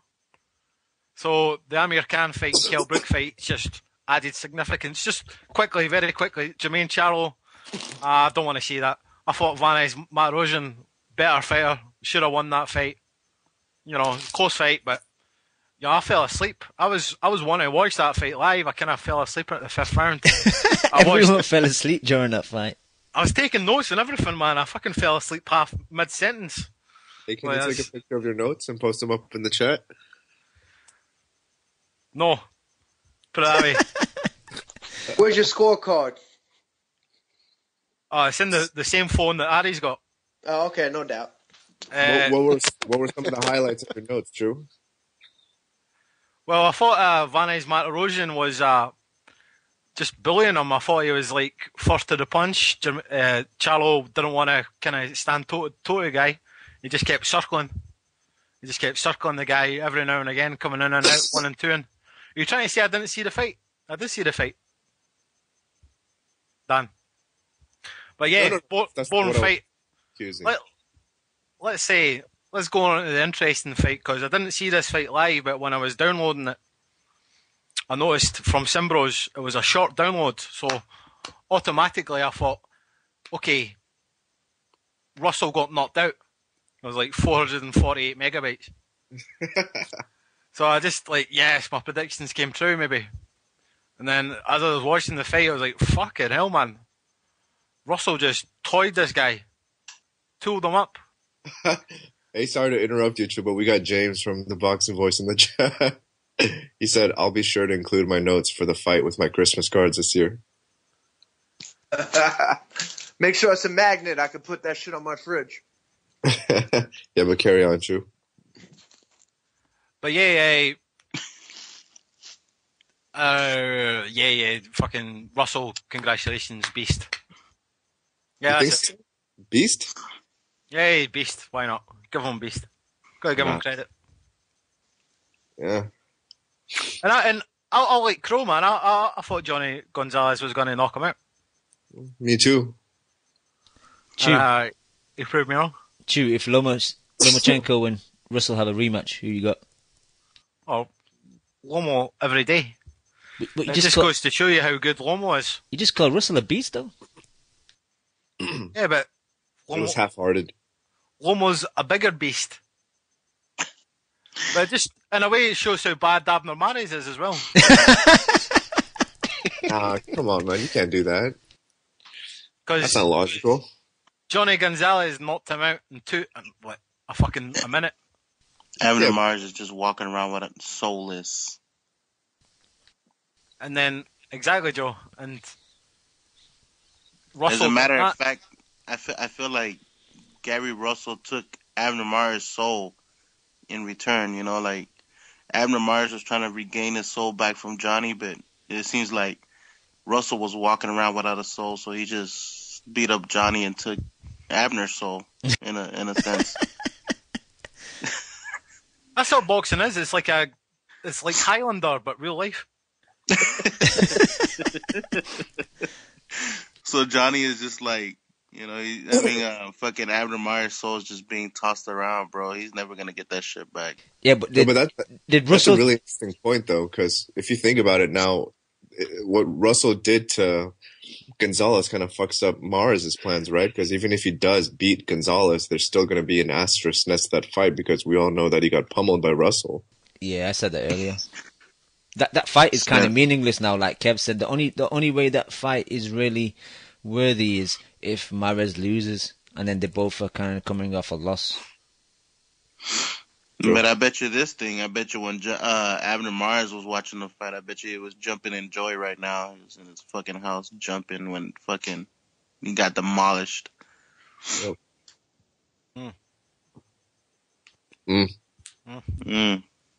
Another knockdown. Chew, you got anything else? Nah, that's me. All right, Chew, we're gonna let you go. Thanks for calling in, buddy. Now let me get my boy. Jose, it's all about the sexy name. I'm bringing sexy back. Hello. Hello, Jose. Hey, Jose, Hello. give us your Broner breakdown. No Broner, man. Just Gonzalez. I just wanted to talk about that, man. This is, in my opinion, why sometimes, guys like you guys and other guys, you guys impose your thoughts on people. You guys bully people, man. Like, you guys bully people into thinking Gonzalez was good when legitimately Gonzalez is a bum, and he got beat up by a guy who was legitimately good, who you guys bullied people into thinking he was shit. Right. So, I mean, I was talking today with KH and I was telling him, man, when a prospect is deemed as a golden prospect and he has a bad fight, he's still, in my opinion, he's still a golden fighter, man. And he'll still be able to have the opportunity to shine again. Whereas when a bum has a good fight, it doesn't mean he's great. It just means he had a fucking lucky fight, man. And, you know what? I think Gonzalez was the case of that. He was just a mediocre fighter who had one hell of a night. And Gary Russell Jr. put him right back in his place, man. And Russell Jr. with that took his place back up on, on the fight, on the level of elite fighters, right? Wait, hold on. Right before you go off, though, are you saying that Gonzalez is a bum or that he's just mediocre? well, to me, mediocre is bum, right? To me, there's only two levels. Okay. Either you're at the top or you're just a contender, right? Okay, so You're then just, to go off that, you're saying that Russell Jr. is still a quote unquote golden prospect, right? Or a golden Yeah. fighter. I Then agree. Yeah. how can you give him that much credit, or how can you sway your opinion of him from that Lomachenko fight to the Gonzalez fight if you don't rate Gonzalez highly to begin with? Well, because, man, he went in and did what he was supposed to do, right? He went in and beat like a marginal fighter who can, who's a journeyman and maybe can cause people headaches. But he was able to go in and just show his supreme skill and just take the guy out, man. And I mean, yeah, Lomachenko did beat the shit out of Gary Russell Jr., but Lomachenko again is another superstar fighter who, when he lost, people were saying he was just a hype job and he was shit. Like, I think at the end of the day, people got to trust their spidey senses. And if you believed in Lomachenko, just because he lost one bad fight doesn't mean that he's done, right? Everyone loses, right? It happens. Nah, he's done. He's a fucking 12-carat golden prospect, bro. No, the thing about Russell was the fact that all of the fights leading up to that Lomachenko fight were so obviously, they were just catered towards him as if, his own team didn't trust him at all. And again, just the way he got outclassed by Lomachenko is the thing that really turned me off with him. Whereas Lomachenko, even against Salido in his first pro fight, mind you, still showed, glimpses of being a very good fighter, whereas Russell just got fucking outclassed by Lomachenko, in my opinion. No, he did. Yeah, and I agree with that, but I mean, I think he's at that level. Like, there's guys that are supreme. Like right now, you look at a guy like Lomachenko, he's truly on another level. There's like the A's where all the A's hang out, where all the big names are there, and then there's the A pluses, like the guys like the Pacquiaos, like the Mayweathers. Those guys are supreme. They're better than everybody else, and I think Lomachenko's one of those guys. He hovers above all his competitors, and he's just unique in that way. I mean, Pacquiao lost, right? I mean, even those guys lose some days, but I ultimately think this showed really, in my opinion, how special Lomachenko really is. And I'm excited to see Lomachenko maybe go in and avenge his loss against Salido. And I think he would demolish him. I think he'd beat him in 4 or 5 rounds too, just the same way Gary Russell did. But the thing is, who does Russell beat? And at that weight division, Jose, who's the top 5? No one. But I mean, even just seeing him fight, man, just seeing the way he fought before, even if he did fight against bums, like you can see it. I think, man, Canelo was the same way. Canelo fought bums and bums, but you could see that he had that substance, something that really made him special, right? And I mean, you don't always get to see those guys be tested against the best because they are protected and they are coddled, and sometimes they get in with the wrong guy and they get exposed. But it doesn't mean that they're shit, Yeah, it doesn't mean that they're not as great as people think they are, right? Yeah, but the thing is, Canelo, after all of those easy touches, sustained himself by fighting top opposition. Gary Russell being with Al Heyman, I don't know if he's going to fight top-notch, fighters. No, but Canelo went in and fought his Lomachenko. You know what I mean? Canelo went in and fought Floyd and got shut out and got embarrassed badly. Yeah. And everybody thought that was Canelo and he was a bum and he was just a hype job and nothing else. But then he went out and he proved it, and now he's winning fight after fight and he's fighting top opposition, right? And I think same thing with Gary Russell. Same thing with a lot of fighters. Same thing with Broner. Like, I know a lot of you guys hate on Broner. Broner's the same way, how many fighters at 23 years old were able to go in against a fighter like Maidana at that age and be able to still hang in there? And yeah, he had a bad night, and able to get dropped twice and yeah, but and lose 8-4. But how many guys? It happened to Khan against Prescott, right? It happened to Khan against Prescott. It could have happened to Brook at age 23 against who knows? Except it didn't. Brook went in against Sean Porter and beat shit out of him. Yeah, but how old was Brook, my friend? Right? How old was he? 25? No, he was older than that, man. How old's Brook right now? 28. Yeah, he was 26. There's a big difference between 23, 22, and 26, man, 27. There's a big difference in that age. And I mean, I guess you're right, but I guess, the difference is, I don't know.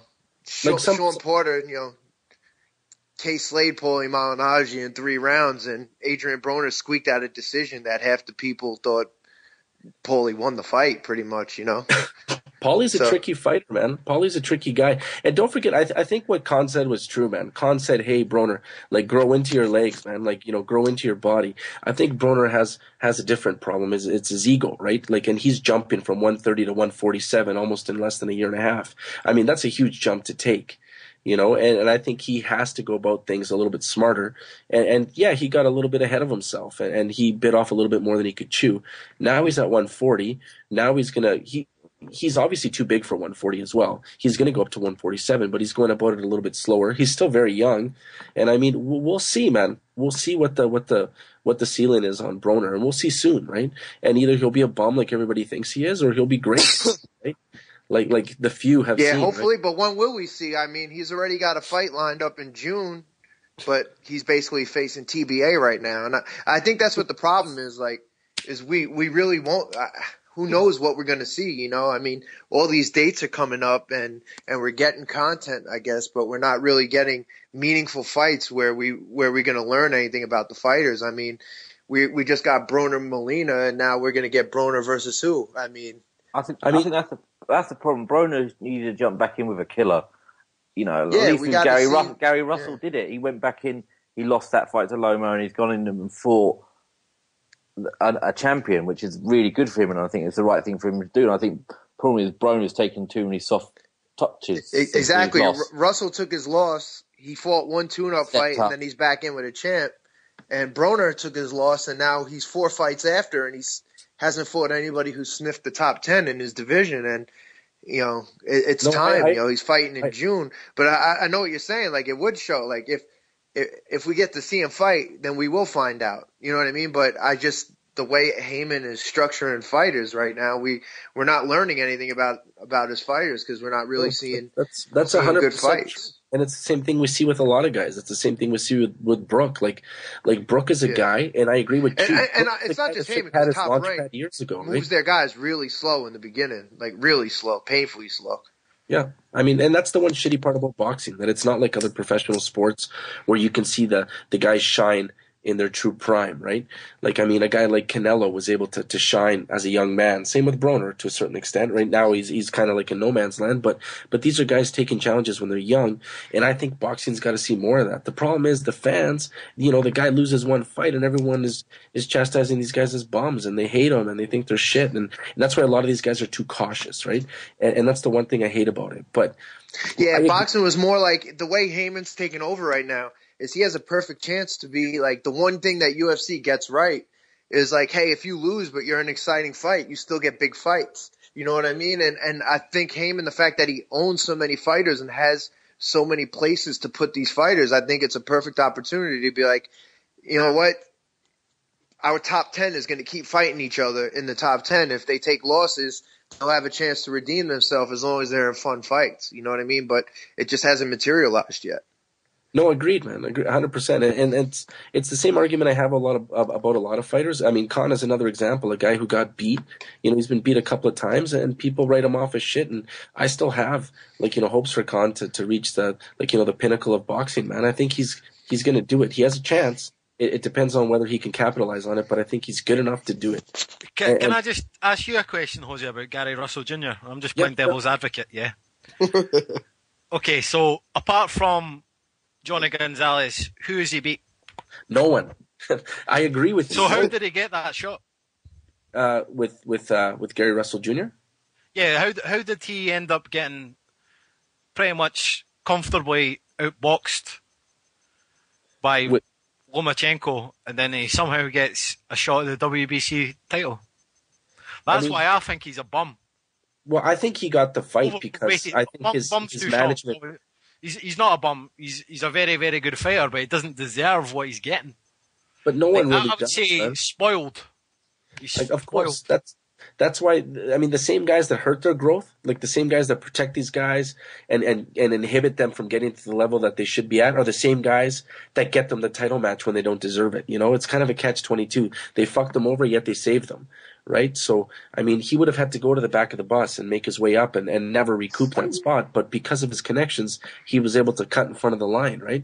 And he was able to take advantage of the opportunity. But you're right. It's unfair, but that's the way these guys have set it up. But fuck it. Nothing's fair. Sometimes it's got to be eye test. If you think it's going to be a fun fight and you think it's a guy's got talent, you know, sometimes talent and ability supersedes resume, you know? I agree. I think it was a good thing because we were able to see that, you know, that Gonzalez was, you know, just a paper champ. We saw that, you know, this puts in question Mares, and now we're going to be able to see, Gary Russell Jr. versus Mares. Wouldn't that be a good fight, right? And now we'll be able to see really if, Gary Russell Jr. is as good as, let's just say, somebody like me is saying. Is he that good? Or is he going to lose to a guy like Mares? And if he loses, then you know what? Sometimes, your expectations go out the window, and you gotta call a spade and be like, well, maybe Gary Russell ain't all that special, And that's it, right? But I mean, to write the guys off too soon, I'm saying is a mistake. And I don't see it the other way. If you want to ride with a guy from the start and think he's the shit, I don't have a problem with that. I just have a problem with people jumping on and jumping off. If you're gonna stay on, stay on. If you're gonna come off, come off. But can I just play devil's advocate to that again? These guys fight twice a year. Yeah. So it's not as if like I'm off the train one day and off the train the next. I'm on the train for 6 months, and then I'm off the train. It's not as if it's a short journey, you know. Yeah, but it's as if you're changing teams. Like, if you're watching football, you're not going to jump from Man U to Arsenal just because Man U lost a Champions League game or something. Like, you know what I mean? You're not going to do it. You're going to stick it out. That's a bad analogy because these guys, these teams fucking play every week. They do, but I mean, if they're your team, they're your team. That's what I'm saying. If you support a guy, you support him. If you're just casually supporting him, that's different. But if you actually are vested in it and you cheer for the guy and you want him to do well and you're following him, at the first sign of struggles, don't just jump off. That's all I'm saying. But that might be the one good thing that Heyman might bring. If Broner does fight in June, that's 2 fights. Now he might fight again in September, maybe December. Even if it's just 3 fights instead of 4. We might get more activity, you know what I mean? But then again, if the fights have no meaning, who cares if you fight 3 bums, you know what I mean? But maybe there's a chance. So, like, as much as I hate on Heyman and stuff, there's still some things that we have a chance to really, show us something, at least, help the game a little bit. And one last thing here before I go. I just want to say my thing now because, I'm going to say it now and say it for the next month and a bit. Manny Pacquiao is going to stop Mayweather, man. And one thing about me, at least, when I'm following a big fight, I like to be all in. I don't like to just stick my toe in and just go in half-ass. I'm saying it all the way. I think Manny Pacquiao is going to stop him. I think he's going to overwhelm Mayweather, and that's it, man. There's no other way. That fight's going to end on a stoppage, Manny Pacquiao. Did you see that they're doing Showtime has like a 4-show build-up? Yeah, I mean, that stuff's exciting, but ultimately, it's the fight. I'm thinking about doing a special after the first one. Yeah, I mean, that's cool, I guess, man. No, I'm just kidding. Oh, okay. That shit doesn't really interest me too much, man, because, no one's – I mean, the fight is the fight. There's nothing comparable to it. Like, it's kind of boring at this point. We're going to see Mayweather talk about chicks, and we're going to see Pacquiao act like a fool, like get made fun of, like, by the way he is. And I mean, it's the fight that I'm interested about, and I mean, it's just, I want to see people take strong positions, man. I want to see people be more definitive in who they want to win and just come out and say it. And you know what? Like, it's gonna end one of 2 ways, man. Like, one's gonna take the other one's soul for life, man. So it's like you got to get on board and pick who that's gonna be, right? So that's me saying Pacquiao. Nice, Jose. Thank you for calling. Gonna have to get to another caller, Jose, but thank you. Hamada, are you there? Good evening. What's happening, Hamada? Nothing. First, can we have a moment for Sir Audley Harrison, MBE? Why? What happened? Audley was a great fighter. In the amateurs. Come on, man. Oh, wow, I thought he died. Oh. He won prize fighter twice. Who's done that?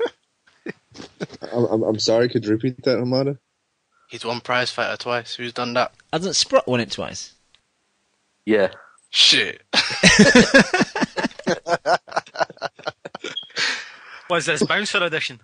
I listen to MV2. I was waiting for you to come on, man. Cheers, man. I was waiting for you to come on. The fucking... Get a room, the prediction man. king. Hey, listen. I'm listening. Okay, carry on. Say something. Jump off. You still there, Muhammad? I'm listening. Yeah, I'm here. My bad. Sorry, Damn, you got a Broner level output right now, son. Listen, Ricky Burns is beating Omar Figueroa. I thought you were going to say financially there. I was like, what? He's going to beat him. Do you remember the last time Ricky Burns fought a guy with glass hands? He quit. He's going to beat him, man. Ricky Burns needs this fighting for his career. And he's a beast, like you said, but he's disguising it. He's fighting for his house, mate, not his career. Exactly, so he's going to pull out the goods, man. Plus, Omar Figueroa got arrested this week. He's been up to no good, so he's probably not training. So Ricky can do the business, man. Have you been paying attention to the court case, Samara? Yeah. That's fucking tragic, eh? I'll be pissed if I got bankrupt now and I'm worth £200. I'll be pissed. I think you're right. I think Ricky Burns has got, he's got to go out on his shield, man, so I can see him getting knocked out, to be honest. But I think he's going to, while he's in the ring, I think he's just going to go for it. He's got no choice. Because he's not going to get a decision over there, is he? Nah, he's not. You never know, man. Hopefully he can. Hopefully he can get a fair crack at the whip. The thing with Ricky is, he's not a power puncher. So he's gonna have to win every round just to get a draw. And I can't see him doing that at this stage of his career, so Even if he gets robbed, he'll come back here a hero. He's already a hero to me, in my heart. But, nah, to be serious though, what they done to Ricky Burns is quite scandalous. I've been listening to other podcasts and I wasn't too aware of what happened, but apparently Frank Warren took him to town, and I know a lot of people are blaming Eddie Hearn for it, but really, Frank Warren didn't pay him for I think it was the Kevin Mitchell fight. Yeah. So, right away, if I was Frank Warren, if I had a soul, if I had a kind heart, I would just say, listen man, I'm not paying you, so you may as well just go to another promoter. You know, you've got to put fucking money on the table somehow. If I'm but my job... Sorry, go on, no, you finish. Oh, well, if I'm at a job and I'm not getting paid for what I do, then I'm perfectly within my rights to just say, okay, fuck your contract. I need to go and get paid. And if the employer's worth anything, morally, he should be saying, okay, go, just fucking go, get money. But Frank Warren being the cunt, I know a lot of people are blaming Ricky Burns, his manager and his promoter, but man, it's Frank Warren. Warren's the fucking prick. He started everything. He's a spiteful bastard, man. I tell you, he's a spiteful bastard, and he must have known he must have known he was putting that man nearly into poverty by doing this, and he probably enjoyed doing it. Listen, that's what he's like, man. Ricky Burns is not shot. People need to remember, and be true, he's not shot. He just had a lot on his head, on his mind, and it affected him in the ring. People need to remember that, man. That could affect anyone, man. Imagine trying to do your job knowing that you're on the verge of bankruptcy. Come on, man. It's gonna be hard, isn't it? Hamada, it's hard to take you serious because it sounds like you're trolling really bad. I thought he was trolling. Nah, man. Trolling. Why are you lot writing off Ricky Burns, man? No, you're trolling, man. He's shot, You're man. fucking trolling, right? He's not sure. He's just got a lot on his mind. He's laughing. You could hold in. You did well, man. You went long on that. Yeah, you did good with that. It was like 10 minutes. Oh, but Cam. What's up? When's the kid from Bolton gonna get in there? Yo, I hope, man. I hope we hear something tomorrow that he's agreed or some shit, but I can't see it happening. Hey, the kid from Bolton don't want it. Hey, did Hamada's speech get you riled up for your boy? Man, I was actually thinking, maybe he is going to win this fight. I know. But he's not. He could win, though. Omar's not that great. Omar Figueroa's not that great. He's not a standout, you know? Yeah, but I mean, when a guy who I've never heard of is coming over from the Balkans and fucking winning, then. Yeah, but that's obviously because he had issues. But I don't know, man. I was kind of trolling still, but listen, Figaro is shit, but Ricky Burns is shot. So shit beats shot. Hey, listen though, Khan gets knocked out by Brook, man. Easy. He gets knocked out in 3 rounds. Wow. Tell them, Hamada. Tell Khan. Three rounds. Tell Khan and Cam. I'd say inside 6. Hamada, man, wipe that chocolate brownie off your face, bro. Come on. Listen, Khan's gonna move up to middleweight after he eats all them chocolate brownies. I think you've been eating one too many, bro. Come on. Nah, man. I think yours have got marijuana in them. Listen, Khan knows, man. He's been coming with terrible excuses. I would understand if he said stuff like, "Let's wait until next year. I'm chasing Mayweather," but he's saying stuff like he's being disrespectful. So Kell Brook calling him out hurt his feelings. Poor Amir Khan, man. Poor him, man. No, I said it earlier. I don't know if you heard me, but yeah, I can't really defend half of the stuff he's saying and stuff. You know, I can't. And you know what he said yesterday? He said that how no one in America knows Kell Brook. Obviously, people know him now after the Porter win, but like Khan but then is there's a channel in America that just showed his last fight, but no one knows him in America. But we all know Khan comes out with some nonsense sometimes. So. It's just Khan's full of shit. He's got fake popularity. People know him, but people don't pay to see him. People don't turn on their TVs to see him. He's got fake popularity. If you look at someone like Golovkin has real popularity. He sells out arenas, great viewing figures on television. Khan don't do good numbers on TV. Timothy Bradley and Chavez did better ratings than him. He sold out 4,000. He sold 4,000 tickets in a 17,000 arena in Las Vegas. The numbers don't lie. And am I right? I could have sworn that Khan back in the day said he'll fight Brook when he wins the world title. Exactly. Just moving the goalposts. Even Khan said it after the Porter fight. He'd probably come with something else. He's got to win another world title. Can I just play devil's advocate? Amir Khan is too fast for Kell Brook. Because who's Kell Brook faced that's as fast as Amir Khan? No one. No one. Really, but who's Khan faced that's as big and that can punch like Kell Brook? Maidana. Nah, I wouldn't say so. And I kind of caught the show earlier, and Dan was saying, just as I was coming home from work, that Maidana would beat Kell Brook. No, I didn't say that. You said something like that. Something like that. He asked us it the would question. Be a good fight. Yeah. Nah, Kell Brook would beat that. Okay, it could still be a good fight. It would be a good fight, yeah. Sorry, Hamada, carry on. Yeah, man. Did anyone see ESPN on the weekend? The Prescott had a fight with some African guy, and he should have won, man. I don't care what Prescott does for the rest of his life. He'll be remembered for that great first minute KO of Amir Khan. Hey, Cam, where were you that night when Prescott knocked him out? Watching it on TV. Did you pay for the pay-per-view? Nah, I was at a friend's house. Oh. Wait, but listen, man, Amir Khan needs to you know, if I was Amir Khan, I would have done a Terry Marsh. How are you gonna get him to fight a guy with 19 fights, 17 KOs? That's terrible, man. That's horrible matchmaking. I would have done a Terry Marsh.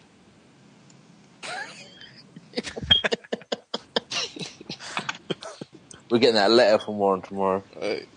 I'm just forwarding it to you guys. I ain't taking no responsibility for it. You notice I never said a word about Warren, right? Yeah, I won't forward it to you.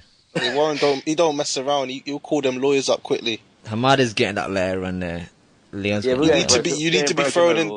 You need to be throwing in the word allegedly after you say something, man. Yeah, that saves you, man. As soon as you say allegedly, it's all right. All right, allegedly. Apologies for bit late now. There's nothing alleged about doing a Terry Marsh. Nah, but listen, what was I gonna say? I was gonna say something, but I forgot, man. Good, man. I just think Khan's ducking punches. I think he's ducking punches. I think he could fight Thurman. He can fight whoever he wants. Because people need to remember, if this Brook fight don't happen, Carl Froch, I don't agree with him much, but he said something on the telecast that was right. He said, if Brook wants this fight, if Khan wants this fight, it happens. If it doesn't happen, it's because Khan doesn't want it. It's the truth. Khan holds all the cards. Hamada, why is Brook calling out Brandon Rios and Marquez? See what you lot don't really understand the situation. And I'm going to explain it to you. A bit salty, man. What's up? Now I'll explain it to you. He's double salty, man. Who's available to fight Brook in the summer? Anyone he wants?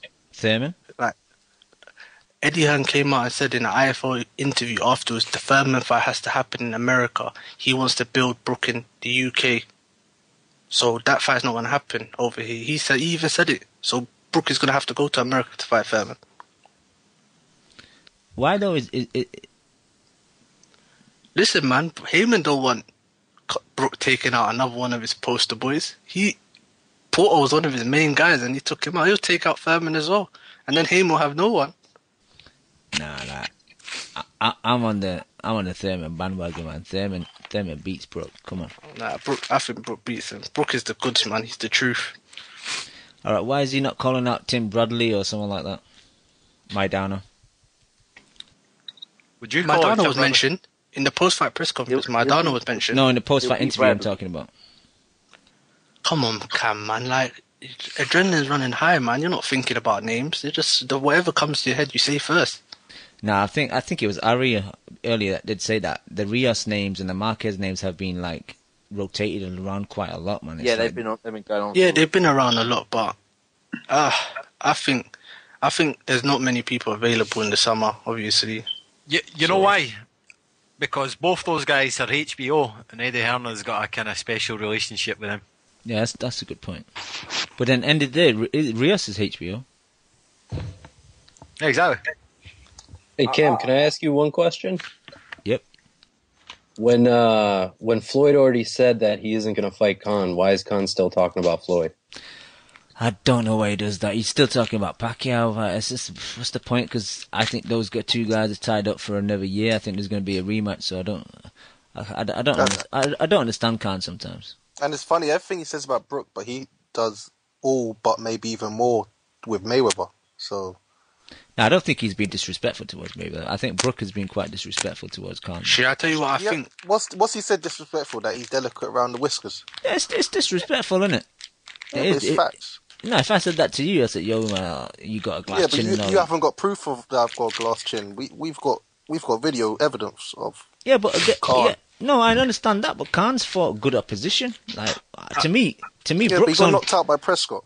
To me, Exhibit A, B, and C. So was Prescott not a big name back then? Was he not a big puncher back then? Name, Cam, he was a big puncher, but he wasn't a big name. Cam. Yeah, but he was a big puncher, and you still went in with him. Like Kell Brooks only fought one good opposition in my eyes in 30-odd fights. True.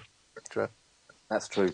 Listen, do you think? I want to ask you. Do you think that the reason why Khan don't want to take the fight is because he's had like problems with Eddie Hearn and Matchroom before with McCloskey during the whole McCloskey thing? I don't know, because I know his brother was on a Hearn card. I think Haroon was maybe trying to get a deal with Hearn, and I saw pictures of him like a year and a half ago, Hearn and Khan having a meeting regarding Haroon's career and stuff. So I don't know if that's really a big issue or not. I'm not sure. I don't want to segue off, but what the hell's going on with Haroon anyway? Haroon's just too busy spending his brother's money, I think. He's just chilling in Dubai and shit. But anyway, back on subject, I don't want to worry about that guy. I was going to say something. Oh shit, I've lost it. You guys keep going, I'll remember it. Loco's going on about Bradley versus Brook in the chat. I think Brook would beat Bradley, you know. I think that's Bradley might be shocked. I think that's a 50-50, you know. I still really rate Bradley, man. Isn't Bradley in talks with K9? I heard Aaron's been offering K9 big money to take him away from Cotto. That's a great fight. Since when has K9 been in High demand. What the fuck? Since Koto went to Rock Nation. That's a joke, man. He's a proven veteran, Hamada. You don't. He's a dog, man. He's a dog. Haven't you seen those bullet wounds? He's tough. His pedigree. Wait, this week, the Newcastle card is shit. Trust me. Eddie Hearn's having a terrible year. He's terrible. His headliner pulled out. His headliner, what happened to him again? Something about his bicep. Injured. Did he tore his bicep or something like that? Yeah, that's it. So it's broken hand. I think it's broken hand. But AJ is going to be headlining in Newcastle. Fuck me, mate. I didn't even know that was this weekend. Ari told me that earlier. I thought it was in like 2 weeks. That's the reason why they got Beak and Stevenson, because obviously that card's a mess, isn't it? I didn't even know that it was John the Day, so it'll kind of like go across where they'll have both shows kind of like overlapping each other. I didn't even know that, but in a way it is a clever move. But even the Canadian card's not a great card. I'm looking forward to Beterbiev and Campillo. The Stevenson fight, I'm not really too high on that one for me. It's like, why is he fighting Beaker? But we've kind of discussed that all before. But listen, can you not hear my smoke alarm? Yeah, man. What's going on? Like you and Ari, man. I'm in a different room today, man.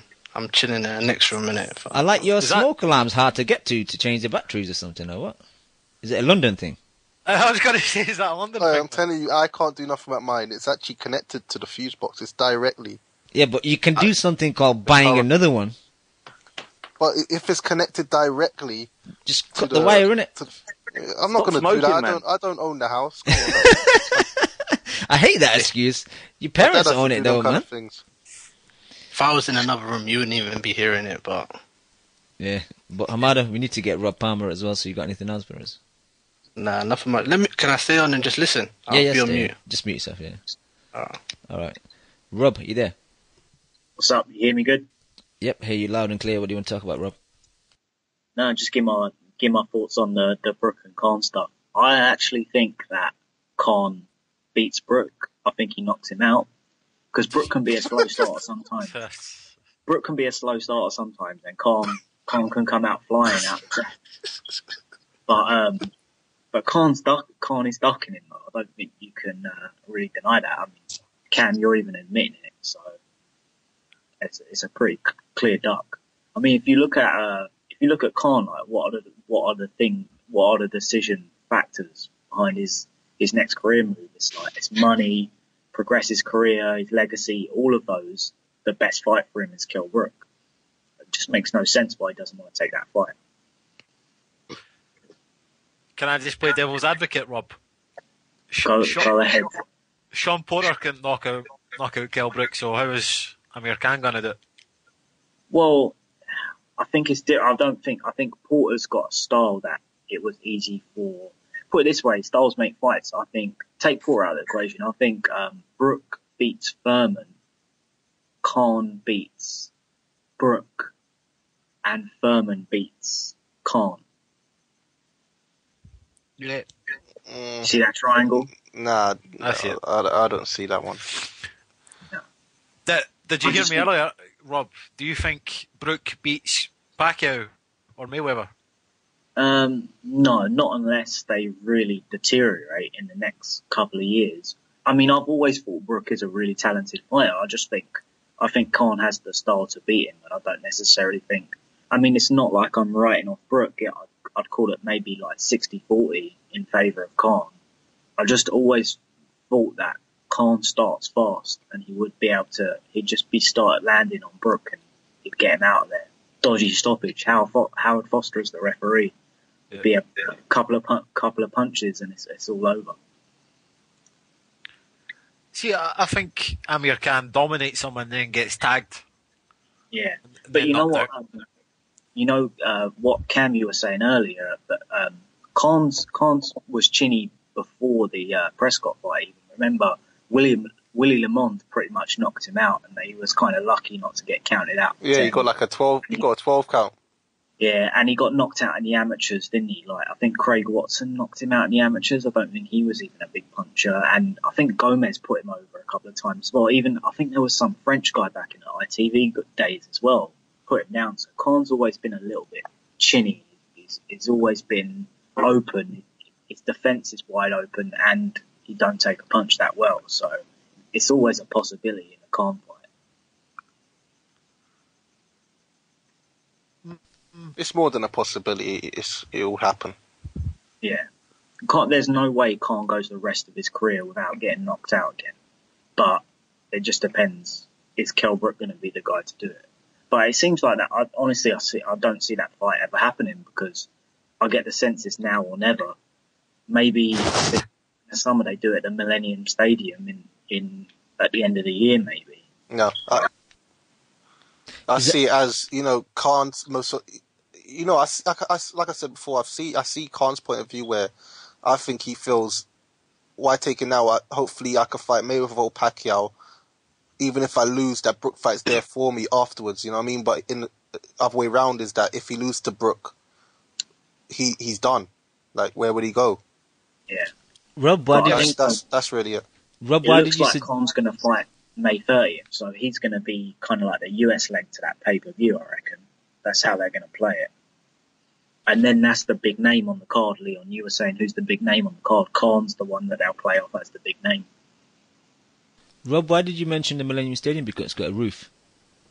Yeah, it's the only stadium that's got a roof. Maybe, I don't know, Selby wins a world title, stick that on the undercard and it'll do well. I think Brook versus Khan is a fight that, neither of them are from London, so what's the difference doing it in Wales or doing it in London? I don't think it really makes a difference overall. That's a good point. So, Rob, if he's going to fight on the 30th and he's going to be the top up to make it pay-per-view, who's he fighting? Well, I know they're talking about Algeria, aren't they? I don't know, it could be someone like, I wouldn't be surprised if he fights someone like Bundu even, to be honest. I think my problem with that is that Eddie Hearn needs a domestic fight to make a really big pay-per-view. I just don't think enough people care about if Khan fights Algeria. I just don't think it's the big news over here. I hear what you're saying. For casuals, and they need casuals, right? Oh yeah. But I'd much rather pay for. I live in the US now, so I wouldn't be paying for it. But if I was, I'd much rather pay for Lee Selby against Gradovich and Mitchell versus Linares than David Hay versus Audley Harrison. Do you know what I mean? Like, give me those big fights. But I know, but I didn't pay for that. I'm not paying for this. It's more about the quality, not what's gone before. Yeah, I think you can go through the pay-per-view stuff all the time. Like, yeah. It's an endless circle that we ain't never going to stop anyway, is it? For me, the issue with pay-per-view is not that you have to pay for it. It's that you end up putting all the good fights in one night, and then you end up having cards like the one that's coming up this weekend. And the Leeds card ain't up to that much either. I actually thought that the Sheffield card that just happened was actually quite decent. Like Etch's Komitsky, Komitsky won. That was, I didn't really think it was an upset, but that was a good fight. The McDonald fight was a decent watch. The Gavin fight was shit, but other than that, you had 3 decent fights. I didn't really enjoy that, Gavin, the McDonald fight. But yeah, no, I like the Etches fight. I was happy with that card. It was on Free Sky as well, so yeah, I'm good with that. I think some people, I haven't really heard it on this show, but I heard it on some other shows, people being kind of critical of Brook's performance. But I think he just went, like they were saying he was headhunting and stuff like that. But I think he smelt blood and he just went for the kill. Like, he was putting on a show in front of his fans. Like, he probably could have fought a better technical fight. But he didn't need to. Yeah, exactly. He knew this guy was a level below, and he just went to put on a show. He kind of did the same thing against Shevchenko as well, didn't he? But once you start hurting a man with a jab in the first round, fuck the body. Just go for the big knockout. It looked like a middleweight against a boy. It was great. He was horrible, man. He was horrible. The size difference. Easy to hit. Yeah. The only 2 things I didn't like about Saturday night was Hauling and what were, I don't normally get on their back, but they were pretty bad. On the on the Showtime broadcast I was watching, I thought it was going to be like Malignaggi and those guys commentating, and then all of a sudden they go, and now we're switching over to Jim Watt and Nick Hall-in. I was like, oh no. And then on the entrance when they were just like blurring out they just kept saying Kanye West on that whatever that PowerPoint presentation was. That was a bit cringy. Well, that was a weird, bit, man. That was definitely cringy. But you know what? I mean, other than that, I mean, the way they put it together was pretty good. It kind of shows up that whole. I mean, I haven't really been on since the whole PBC thing's been going on, but that no entrance music and no announcer and all that generic shit. That's fucking shit. Like, I get some things needed to change about boxing, but not that. That's the good stuff about boxing, like national anthems, all that kind of stuff. Like, I don't really see where Heyman's going with that. Hopefully that will change as they progress through this whole PBC thing. No, I agree with you, Rob. That kind of adds the atmosphere, helps you up for the fight. All that silence and shit, man. Wasn't a good look. Yeah.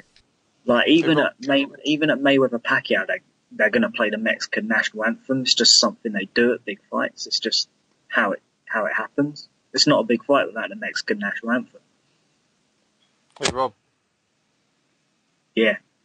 How do you feel like when you watch the previews for Brook, and I don't know if you saw the Brook little show they had, a little 30-minute show they had on Sky Sports, and when you see the flag around him, how do you feel? Do you know what? It ain't about the flag, right? It's about the fact that I've lost about a stone since that date. So I look like fucking Adrian Broner when he's out of campsite in all those videos. And I'm like pissed off. I just look at myself like looking like a fucking fatty, and I'm like, oh, for fuck's sake, they keep showing me on there. And then people start sending me messages like, oh, I've seen you on TV again. I've seen you on TV again. I'm like, oh, fuck off. Why did I do that diet last summer? I know. Well, I hurt my back. My back was like, I had a really bad back injury. So basically, when I moved to the States, right, I couldn't work for about 6 months. So I just went crazy with the bulk phase at the gym. And then literally on my last day before I was going to start cutting weight, got a back injury. So I just got fat instead of getting ripped up. It's pretty shit. But I'm doing okay now. What is it with boxing? I'm close to middleweight now. What is it with boxing podcasts and back injuries, man? Everyone that I know's got a back injury. It's because we're all bent over watching dodgy streams of Enzo Macronelli against some fucking Bob. Like squinting our eyes trying to see it. But you got anything else for us, Rob? No, just a good show. But what I was saying about Ringside Robbie in the chat, it's the truth. That's all I'm going to say. What were you saying, man? Back your words, Rob. What were you saying about Ringside in the chat? He works in the KFC near me. He's mixed race. Oh my god. Oh god. He's about 6'3", and he's lanky. Is this all allegedly, or? It surprised me as well. Okay, this is allegedly. Have you got a private detective on the case, or? Mate, I went into the KFC. I heard his voice taking my order for a 3-piece meal, and I asked him, "Are you Ringside Robbie?" And he was like, "Yeah, it's me." We started having a chat. Started rinsing him about some of his shit picks, and it went from there. Ask him next time you're on the show. Yeah, right, Rob, are you trolling or is this fucking real? I'm being deadly serious, mate. Oh shit, man. Everybody's shocked when I tell them that Ringside Robbie's a black guy. They thought he was white, but he's black. Well, mixed race. World exclusive, man. We got a world exclusive here. World exclusive. Right. Wait, what? Can you summarize what just happened again?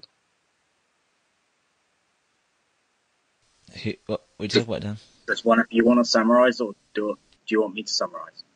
Why? So you went to a KFC and you asked if the guy taking your order was Ringside Robbie, and he said it was him. Yeah.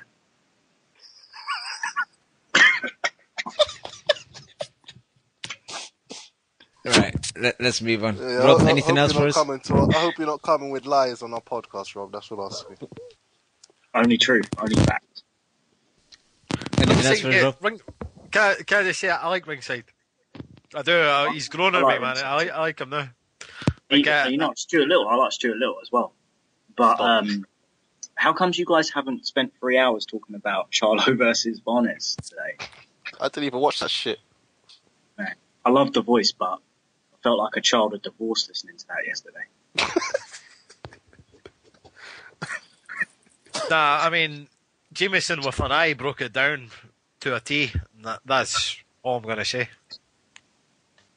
Listen, can I mention something, man? Fuck the Charlo sisters, man. Which one? Tia or Tamira? Fuck them sisters, man. Tia or Tamira? Which one? Jamelia. Tia Tamira. Is Lara Roger?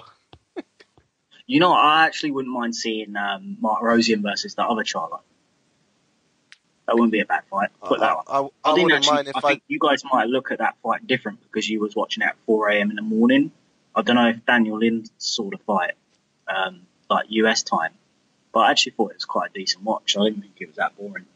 But maybe at 4 a.m. things are different. Like there's been plenty of fights that I thought were shit when I was back in England watching them at late night and having to drink 7 Red Bulls to stay up.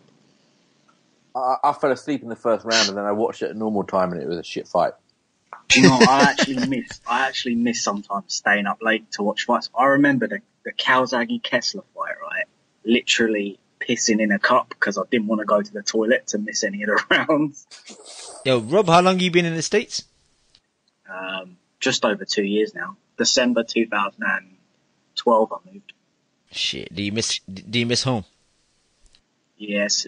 Yeah, obviously, other than family, miss things like Nando's, the bookies. I think William Hill's gone out of business since I left, to be honest. No, seen him close it down. Man. Yeah. Miss playing football in the rain. When I play football here, it's like 95 degrees. It's unbearable. Like, can last about 10 minutes before you're absolutely knackered. But playing football in the rain, slide tackles, that kind of stuff. But it's definitely, do you know what? There's more boxing fans out here. Like, just like talking, like if you meet people or people you work with, in general, they just know a bit more about boxing.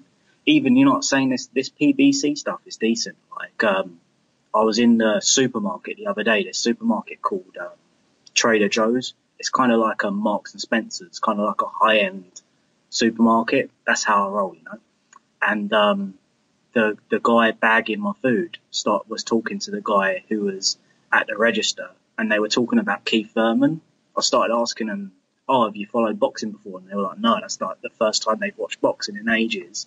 And they was explaining to me like, "Oh, well, every fight's pay-per-view, but this was on NBC, so we watched it." And then they watched the Spike TV card a couple of weeks later. So that just shows you what putting boxing on a bit bigger platform does. Cool. Rob, anything else before we wrap up the show? No. Good show as always. All right. Cheers, Rob. Thank you. Cheers, Rob. All right. Let's get to some final thoughts. Dave, man, I feel bad. You've haven't been on the show for like 6 months and you barely spoke. It's all good, man. Just give me an excuse to come here next week. Final thoughts? Fuck Heyman. That's it.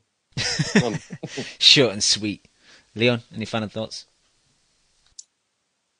Yeah, I just think we didn't really spend too long on Beaker and Stevenson, but I think that could be a horrible fight.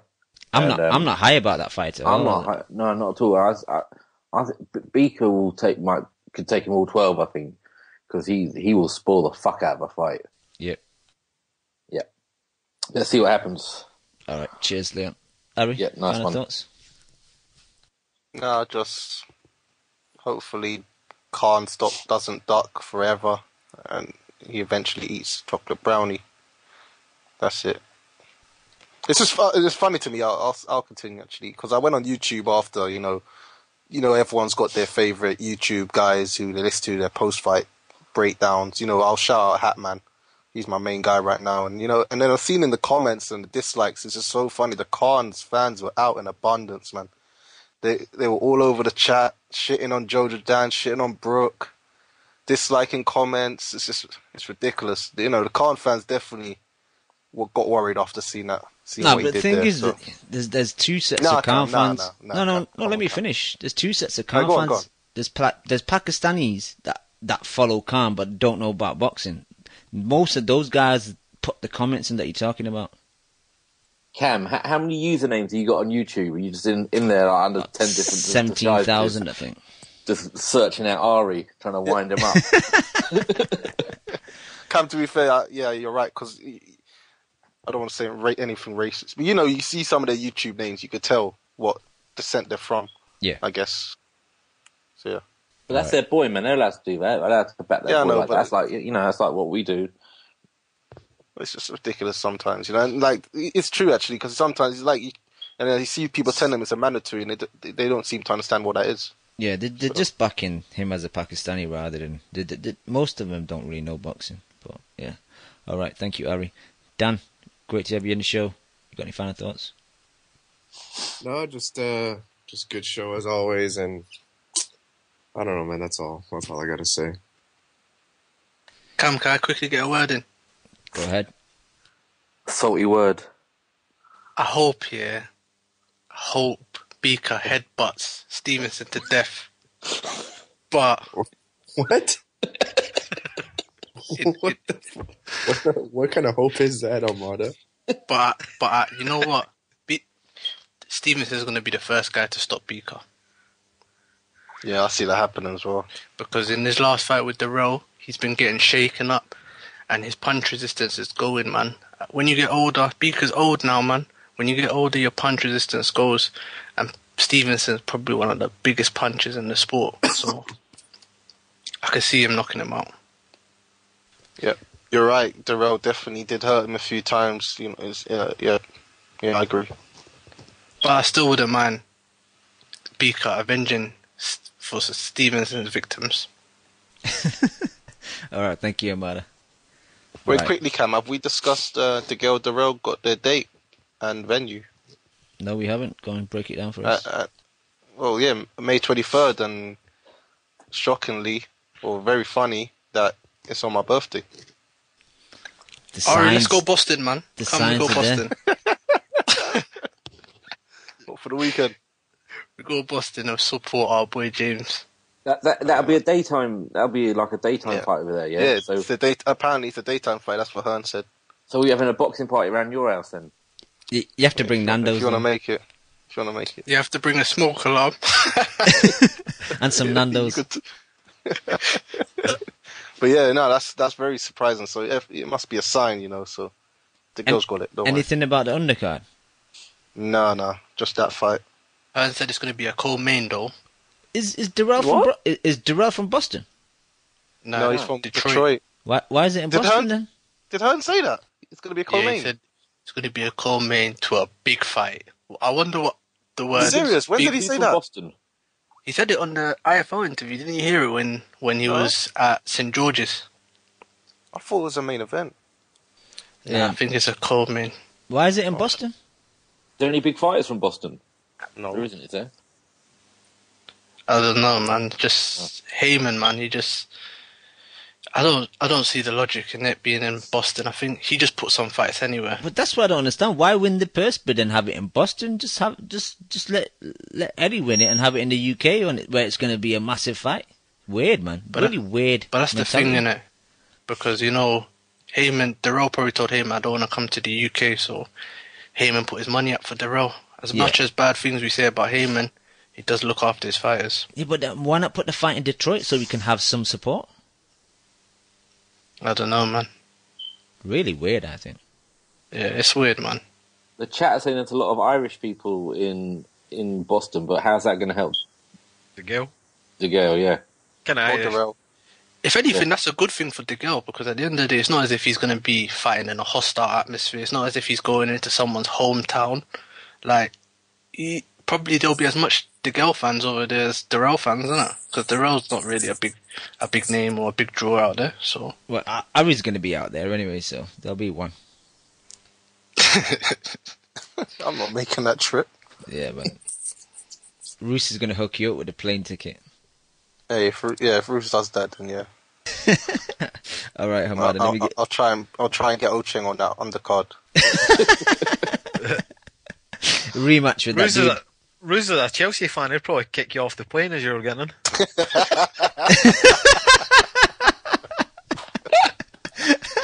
Oh, that was absolutely quality, mate. Shit. All right, thank you, Hamada. Let me get to Chew's final thoughts. Chew, you got any final thoughts? Just two things, man. Chavez and Fonfara. I think Fonfara beats him. Nah. Nobody's thought about that. I think Fonfara beats him. No one else thinks that? Nah. I think he's all juiced up, maybe. Well, this is the first fight at light heavyweight, no? For Chavez. This is good because I want to see because Chavez is like bigger than everyone that he's fought thus far. Yeah, he's having problem. He's a bully. So let's see if he's got any skill to go with it. That guy who got knocked out by Gabe Rosado gave him 2 tough fights. What's his name? The guy who got Vera, yeah. So Vera's giving him problems, and Fonfara will give him. Like Fonfara is like the third best light heavyweight, in my opinion. So, let's see where. Well, apart from Chad Dawson, but let's see. Let's see how good Chavez really is in this fight. That's a tough fight, man. And did you guys talk about Froch talking about Golovkin? You know, Leon had to get it in. What a nugget. What'd you say about it, Leon? It's just what I've always said about him. Like, he's the prick. He talks shit. The whole Golovkin one to me was a joke, but I was really offended with what you said about Martin Murray, man. I thought, yeah, as a dick move. As a fellow Brit as well, you know what I mean? You don't I don't know. He went off on a lot of people. He said, "Oh, there's Ambrose Mendy, another plonker," and then he said that, what's Groves up to these days? Why? It's like he's obsessed with Groves. You knocked him out. Like, forget him. Like, now it's gone. It's in the past. Like, this guy's an idiot, man. He can't help himself. He just loves being an arsehole, man. I mean, I know that's rich coming from me, but I mean, maybe that's why I see it in him because pot kettle in it. But like someone in the chat just mentioned that, like King KO, Carl Froch used to say swerve Golovkin like the plague, and now he's too small for you. He punches like a mule. Yeah. So what is it? He doesn't fucking know if he's going to go in. He might have been a bit natched. I was just about to say he might have been a bit drunk, but I just remembered he was behind the wheel, wasn't he? He doesn't drink, does he? Oh yeah. No, he wasn't behind the wheel. No, because he was on the left passenger side. Yeah. Yeah. Maybe he started drinking now he's retired. Maybe. Yeah. And here, have you not talked about BKB? Chew, man, why are you opening a can of worms, man? We're running 3 hours, man. Come on, Chew. No, but local Mexicans mentioning it in the chat every 2 minutes. For local, we'll talk about it. So what is it now? He should have called in. He should have called in. It's Rosado versus Stevens. Yeah. For me, it's ideal for Stevens because there's nowhere to run in BKB, so I can see Stevens getting a nice stoppage. There you go, local. There's my view. Anyone else? I don't like that Mad Max shit. I'm picking Rosado. Rosado? What the fuck, you? Yeah, I'm picking Rosado. You trying What weight is the fight taking place at? Middleweight. 160? I think so, yeah. I agree with you, man. I got Rosado as well, man. Whatever you want to say about Rosado's boxing record, he's undefeated at BKB. He's only had one fight at BKB. Exactly. There's no blueprint. Ari, you got any point of view on this? No. Okay. Dave, you got any point of view on BKB? Stevens That should be in the versus Rosado? prediction league. I just want to make, or I'd like to play devil's advocate to Chu and Hamada. Don't pick Rosado. No reason. Don't do it. The guy hasn't won a fight since like 2012. A real fight, not a pseudo boxing match. A real fight. Undefeated, 1-0. Yeah, but this is another pseudo boxing match, Dave. Yeah, but this is somebody who isn't like washed up and can actually crack. I mean, you saw what Lemieux did, and Stevens' left hook, man. That's nobody can really deny that power. The only real issue you can say about Stevens is like movers. He follows around and he doesn't throw. But outside of that, that's not going to be an issue. Yep. What do you think, Dan? I also think Stevens has a shaky chin, so I don't know. It'll be a fun fight, but I'm picking Stevens at the end of the day. You gonna pay for it? Fuck no. How much is it in the States to watch this shit? I'm guessing like $30, $29.99. Yeah, it's that. Shit, fuck that. All right. That should be a $10 thing, man. They'd probably get more viewers as well if it was cheaper. Exactly. Hey, what do you UK? I know Cam's gonna end it, but fuck it. What do you UK guys think about the Mayweather Pacquiao pay-per-view price? I think 20 quid, I'll take that. I think that's fine. Yeah. Fuck that, I ain't buying it. It ain't no $100, is it? Sky take. I think I've got a feeling that's how all pay-per-view cards are going to be off now because Sky rising prices now. How much was Bellew versus Cleverly 2? I think it was $17.95. Yeah. If you're paying 17 quid for that, then 20 quid for Mayweather Pacquiao is fuck all. When I see it like that, I guess so. And you got Lomachenko on the undercard as well, which isn't bad. So. You know what pisses me off about all this? Sky want to pick up this fight, but they ain't shown Mayweather or Pacquiao for like the last 5 years. Like, what the fuck? The truth is, it makes money, so they're gonna pick it up. Yeah, it's a business decision. Yeah, and all the money they make from it's not gonna get put back into boxing. If that was on Box Nation, all the money they make would get put back into boxing. So we need Box Nation.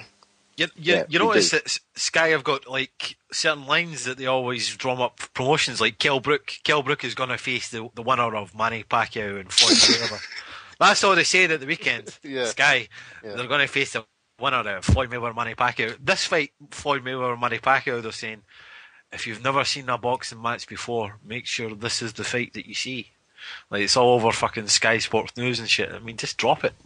A lot of people shit on Box Nation and Bunts and all that, but to me, at least they keep it more real. When I watch Sky, you're watching a marketing program, man. It's like everyone's reading from the same book. It's like they got the memo before the fight. Make sure you mention this. Make sure you mention this. And it's just, to me, Sky broadcasting is so cheesy, man. At least with on Box Nation, you'll get it straight, and they are not always towing a line. Yeah. You know, with their pundits, you'll get it straight. With like, is it Steve Lillis? He's really good. And all Barry those guys, Jones. they tell it straight. Yeah, I agree. Remember that Can I time give an when... example? Just quickly, sorry. Like, the swearing in the corner in that over McKenzie and the Matt Yaskin fight. Like, they were swearing in the corner, but then the commentators were saying, sorry for the bad language. Like, we get Nick Hall. Like, at the end of the day, it's boxing. At the end of the day, you know what I'm trying to say? There's going to be swear words. It's a street sport, isn't it? Yeah. Bump said on the when they're showing the Gary Russell fight, it's like, we won't apologise for that. You know, when that Charlo was getting sworn at, he's like, we ain't going to apologise for that. This is what it is. Yep. Yo, Cam, can I do the chat room roll call? Yeah, go ahead. All right, cool, man. All right, so I'll start it off with Host Slayer Dwyer, hashtag blessed like my bottom bitches, Basilius, the Boxing Coalition, the #1 podcast in the universe, PMVS, Dave the Sinister, Ari Gold Boss, Nunez 83, TBE Chef, ZED 334, Super Merc, Je suis Ricky Bums Tattooist, Nothing for Something, Cam UK in the chat, Jack Captain, FU Till You Love Me. That's very inappropriate. You should change that. Beast Mode, Rob Palmer 135, Casual Fan with the wonderful Canelo avatar, Monocle 78, Nick G, Kid Galabum, Hersini Jr., Tommy D107, King KO, BRD Hey, Loco Mexican, MV True, my boy Mal Alpha, the 1-7, Michael McDonough, Arizona Slim, Minor Bongo, RFD Boxing, and 6 people elsewhere. Excellent job, Daniel. Well done. Thank you. Guys, thank you for listening. We'll be back next week. Peace. You just listened to the Boxing Coalition. Oh, dude, man, I love boxing. I fucking love boxing. A big shout out to the Boxing Coalition. You're a newbie. No, I ain't new, man. If my fucking next door neighbour became the #1 flyweight in the world, you know what I'd do? I'd fucking walk past the cunt. Derek, how you doing, bro? I was physically burn you, blood. I disagree. First time I hear the show, man, it was fucking badass.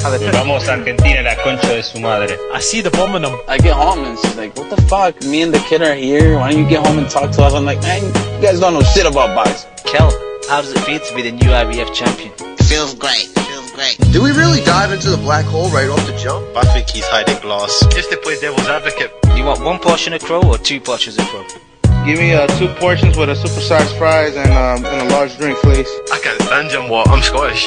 Fringe side? But you won't rush Anthony fucking fat ass Joshua, would you? He's not fat. How about you tell us what you weigh for your final thoughts? My weight? Thank you for listening to the Boxing Coalition. We are live every Monday, 10 p.m. to 1 a.m. UK time, 5 p.m. to 8 p.m. Eastern.